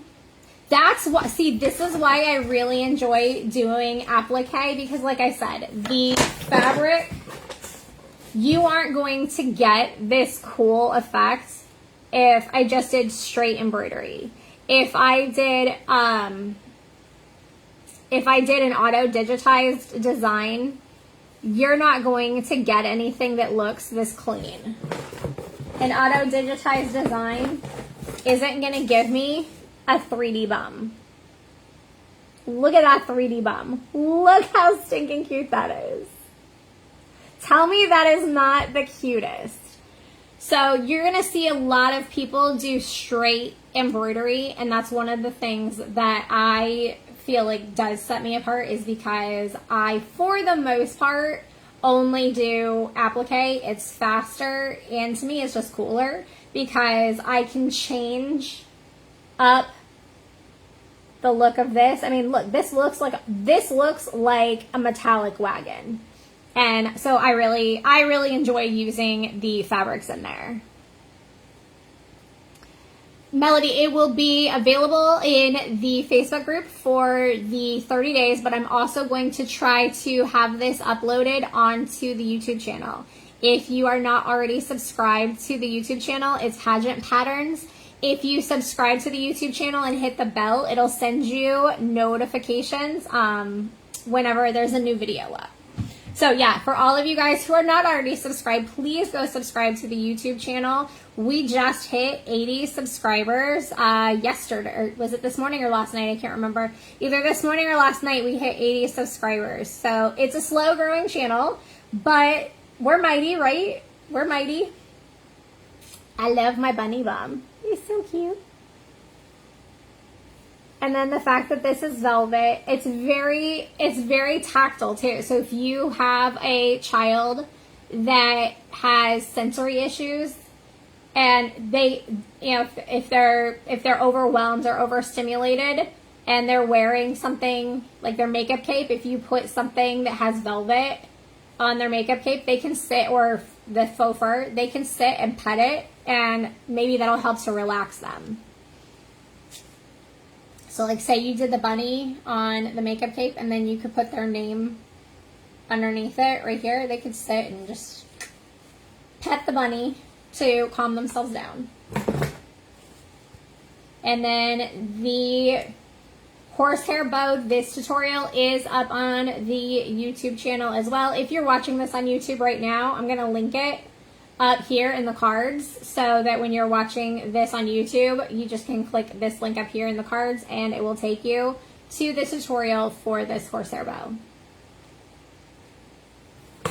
You're very welcome for taking the time. I feel really bad because I was an hour late getting started on this tonight, but I am so glad that you guys who have hung out with me the whole night, I'm so glad that you guys made it through the night with me, and I hope I taught you guys a lot.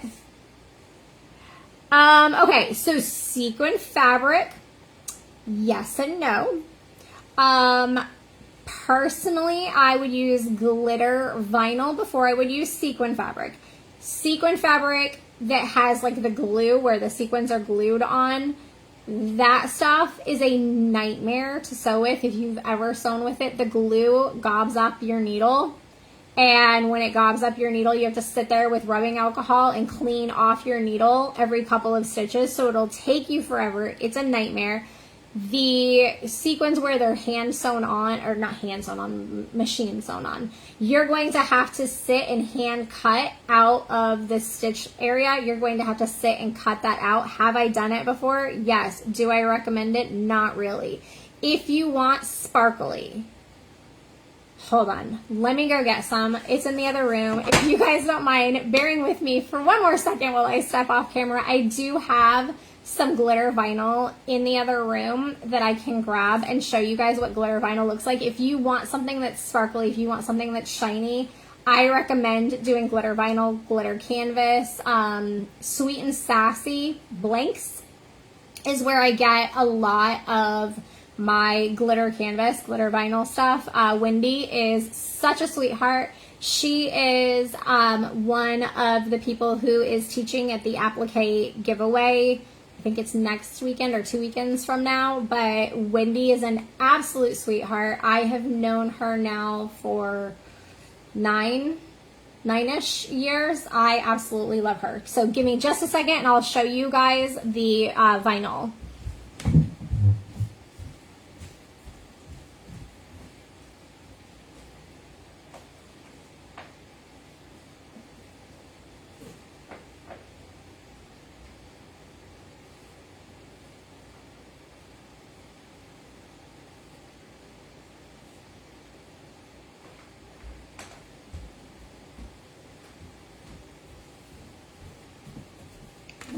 Okay, grab some other stuff too. This video is just getting longer and longer. So this right here is vinyl.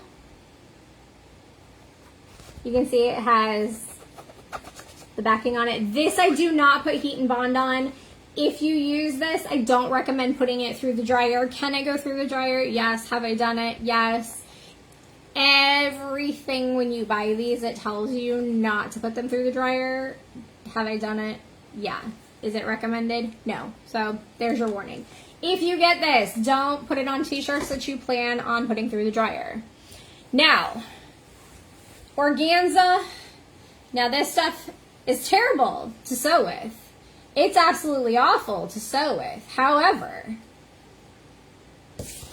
watch what happens when I put fabric behind it. That creates the coolest effects. This is why I like using fabric for embroidery. I like doing applique because you aren't going to get that wet look. You're not getting that with thread. If you do straight up embroidery, you're not getting that with thread. Okay, swimsuit fabric. I just grabbed this one because it was shiny, but I don't know. I don't know what you would put this on. I'm sure I could come up with something, but as I'm making, like say I make a swimsuit with this and then I have scraps that I end up left over. I keep my scraps and you never know, I'll be digging through my scrap bin and I may find something that I need this effect for and I've got it in my scrap bin. Yeah, Sewer's Aid hairspray also works. Nancy Landers told me about the hairspray. I'm not sure if I knew that before she told me, but yeah, you can use hairspray with it in Sewer's Aid too. I'm just saying though, for embroidery, come on. What would you rather see? Would you rather see thread or would you rather see this coolness? Because I don't know, I'm obsessed with layering different fabrics to get different effects. And then, like I said, back to the vinyl. I pulled out all my vinyl. Initially I was looking for my light purple because I wanted to use it here and up here. And I couldn't find the right color purple for this. So I opted to just use the cotton. But if you want to use something that's going to give you the shimmer and shine, I recommend using the glitter vinyl. It's easy to cut. It doesn't fray, so you don't have to worry about putting heat and bond. And also, you don't want to heat this with the iron, so you don't have to worry about ironing it down with your little clover because it's vinyl. It'll melt. All right, so on that note, does anybody have any more questions? If you guys have any more questions, let me know. I can answer them real quick before I hop off. And just one more quick plug, except my husband put my laptop on top of it. Ooh, I just got really close to you. We just got real close and personal tonight. This is the pattern for the makeup cape.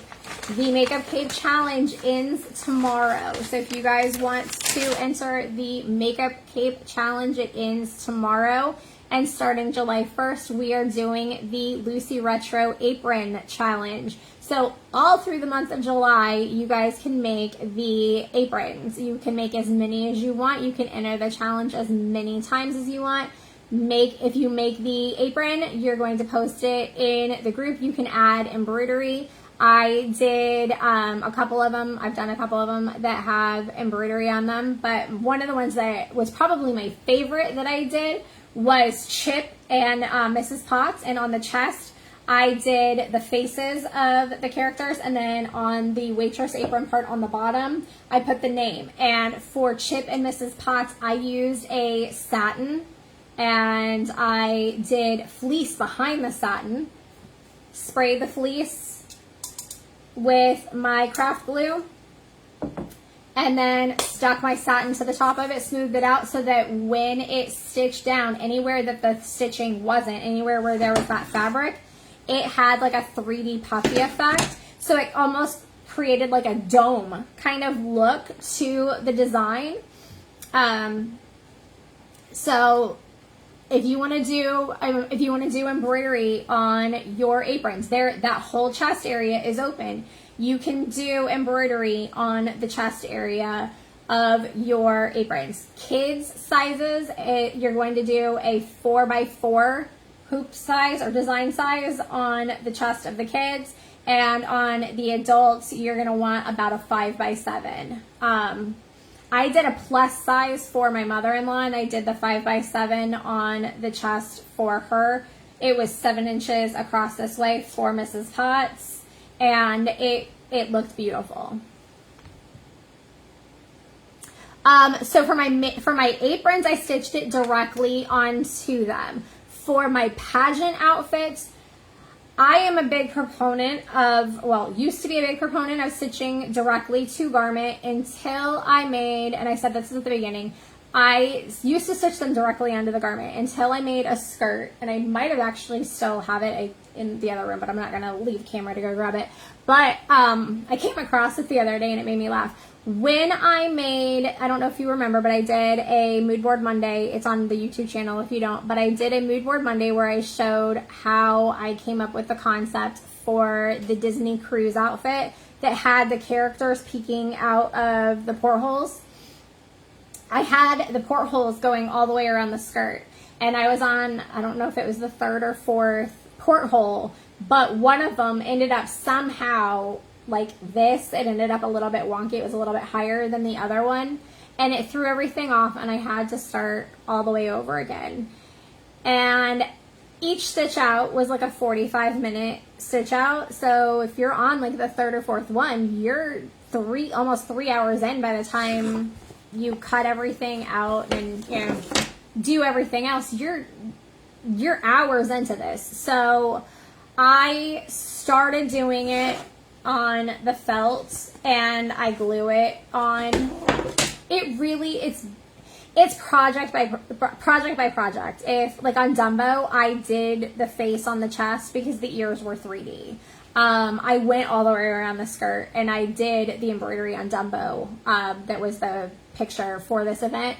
Dumbo was embroidered directly on there, but I will still do patches like this for hair bows, for bustle bows. So it's completely up to you and what you're comfortable with. Normally, yes, I will stitch directly onto it, but if I'm doing a lot and if I'm doing something that has to be everything is in the exact same place all the way across the skirt or whatever, then I'm going to do patches like this. Or if I know I want to make like the Easter eggs, but I'm not sure exactly where I want to put them on the outfit, I'll just do stuff like this, and then I can pick what colors. I can lay them out. I can move them around. That's another benefit of doing the patches like this, is I can lay these onto the pants and say I put this one onto the green, and I'm like, you know, I don't really like that on the green because my pants look like grass. So I don't really like this on the grass. It doesn't pop as much. Maybe I want to grab purple. Maybe purple is going to pop on the green grass more. So maybe I'll just swap this one out and put down a purple instead. So with doing the patches, I can just swap them in and out, versus if I stitch it down and I don't like it, I'm kind of stuck with it. So it's kind of a personal preference. A lot of designers will just do them as patches. A lot of designers will get their embroidery elsewhere and then just, they come like patches like this, and then and then they just glue them down. So it is 100% a personal preference. Certain things I feel like it makes a big difference if you stitch it directly to garment. Some stuff doesn't really matter. So I know that was kind of a long-winded answer to not really answer your question, so I apologize if I didn't fully answer your question, but hopefully I did.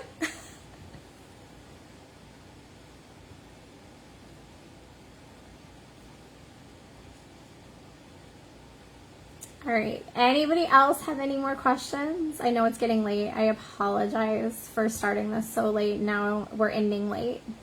But if you guys don't, you guys are champs. All 8 of you guys who hung out with me all night, I really do appreciate you. So thank you guys so much for hanging out with me all night.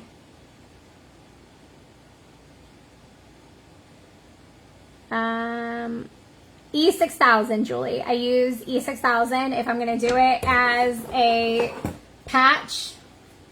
So like this one, if I'm going to use it as a patch and I'm just going to glue it down, I do E6000. I will put it on and then I will put something heavy over top of it. I do parchment paper or wax paper first. I meant wax paper. I don't know why I said parchment paper. I do wax paper first. And then I will stick something heavy on it, like a laptop or a book or something, so that there's no puckering or moving.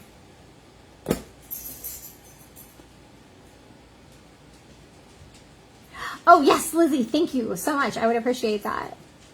Debbie, you are very welcome. Thank you guys for hanging out with me tonight. I really, really appreciate you guys. I feel so blessed to have a front row seat to watch your progress. If you guys do any embroidery, so the only thing that I ask is you guys are absolutely welcome to share your embroidery project since we are doing a tutorial on this. The only thing that I ask is if you put it onto an outfit, take a close-up picture of the actual embroidery part, not the whole outfit, because if you make an outfit and you use somebody else's pattern, because I'm working on launching patterns, other people's patterns are not welcome in the group. I don't mean to be rude about that, but I want this group to be about my patterns since I'm working really, really hard to release a line of pageant patterns for you guys. So I just would like to keep the community for my patterns only. I hope you guys understand that. But if you guys do embroidery stuff, and you put it on an outfit, take an up close picture, or if you guys want to send me privately, if you want to send me a picture because you're really proud of it and that you made it, absolutely feel free to message me, send me a picture. Just don't share it in the group is all I ask. I hope you guys are okay with that, and I hope you guys can respect and understand that. Yes, Amanda, absolutely. Thank you for asking for clarification on that. Absolutely.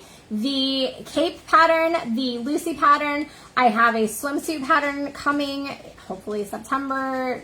Life keeps happening. I have a couple different patterns that I want to do, like, so you guys can mix and match them, use them for casual wear, OOCs, whatever. I'm going to do a pair of pants, a pair of shorts, and 2 different tops so you guys can mix and match them. And a baby doll dress. All of those are coming in the near future, I promise. Not sure you want to go down the rabbit hole of sewing their pageant clothes or down the rabbit hole of embroidery, Debbie. If you go down the rabbit hole of sewing their clothes, it can save you a lot of money. If you go down the rabbit hole of sewing clothes, you can then turn around and sell said clothes and make yourself some money. But if you don't want to go down the rabbit hole of sewing, I absolutely understand. I had to step away. I walked away from being a designer for 10 years because I couldn't do it anymore. So I absolutely understand. Oh my goodness, I'm so excited you guys are excited for my patterns. That sounded weird, that didn't come out right, but you know what I mean. I am so thrilled that you guys are excited for my patterns. It makes my heart so happy.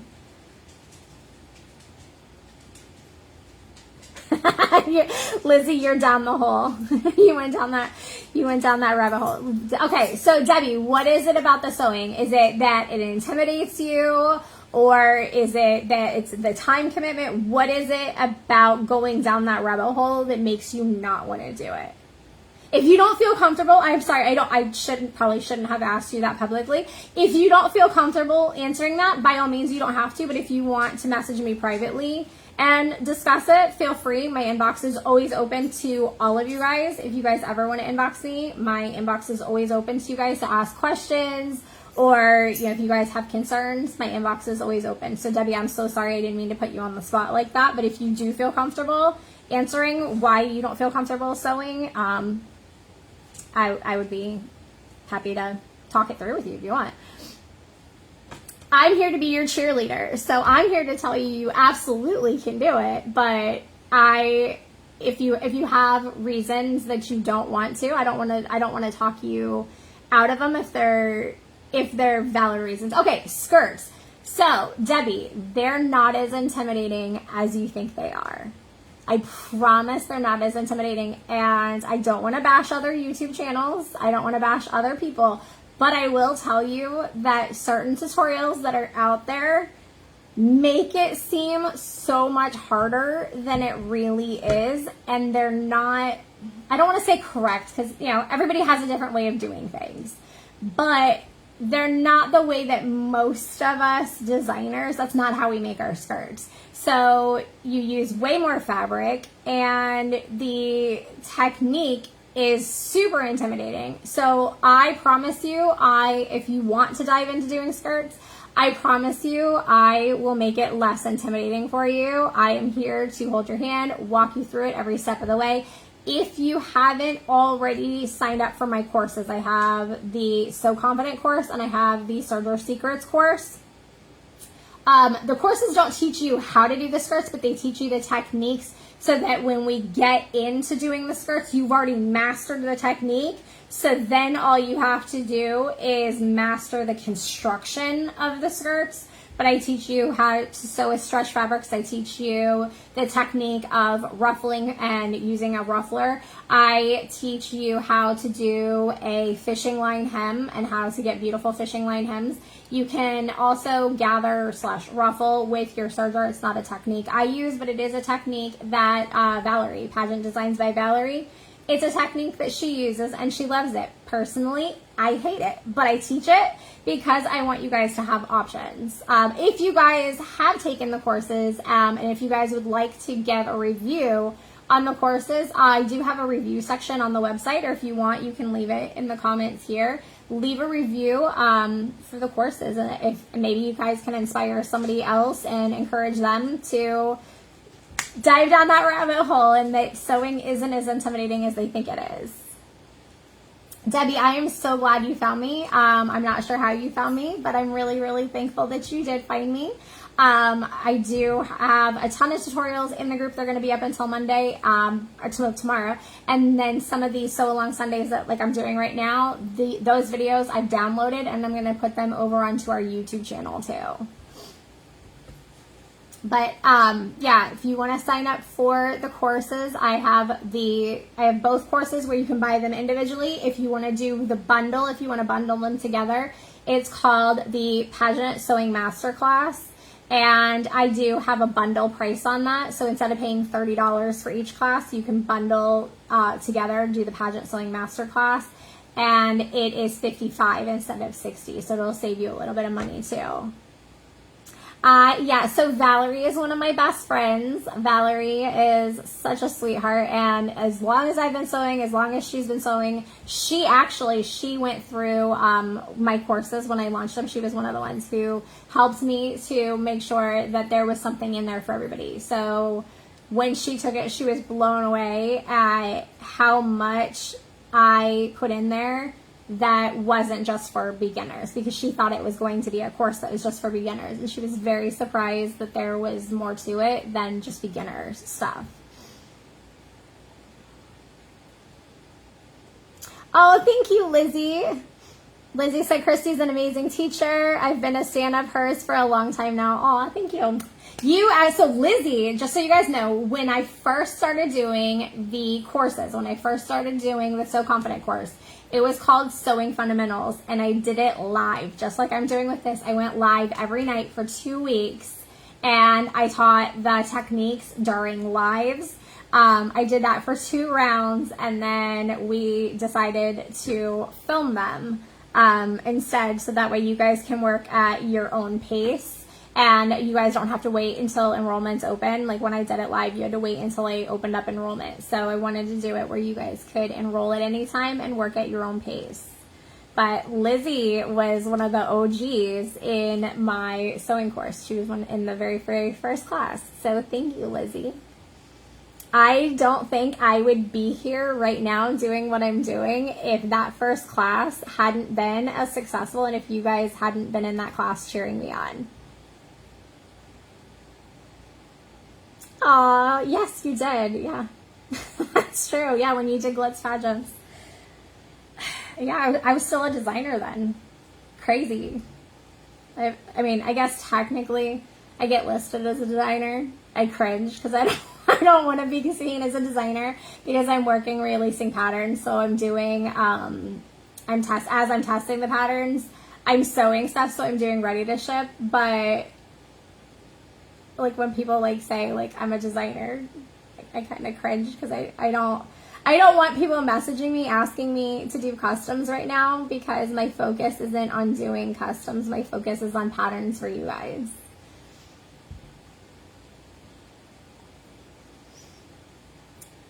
All right, well, I'm gonna hop off here if you guys don't have any more questions, but I appreciate you guys so much. I am a canner. So if you guys don't know this, I garden and I can my food. Not that I'm a prepper, like I don't want to use the word prepper, but my goal is to be a little bit more self-sufficient. I went to the Homestead Festival in Tennessee. It was a blast. If you guys are into homesteading and that kind of stuff, the Homestead Festival in Tennessee is so fun. There's the Homesteaders of New England is coming up in September in New Hampshire. So if you guys are in like the New England area and you want to go to New Hampshire, I will be there. So let me know and we'll hang out. Thank you, Julie. Thank you for all of your support. Same for you. I wouldn't be here if it wasn't for you and all of your support. I had no idea that this little class that I was going to put out and just out into the world and say, hey, is anybody interested? I had no idea it was going to blow up into this. So I have you guys to thank for that. So thank you guys very, very much. Julie, you were in the first class too, weren't you? I'm pretty sure you were in the first class.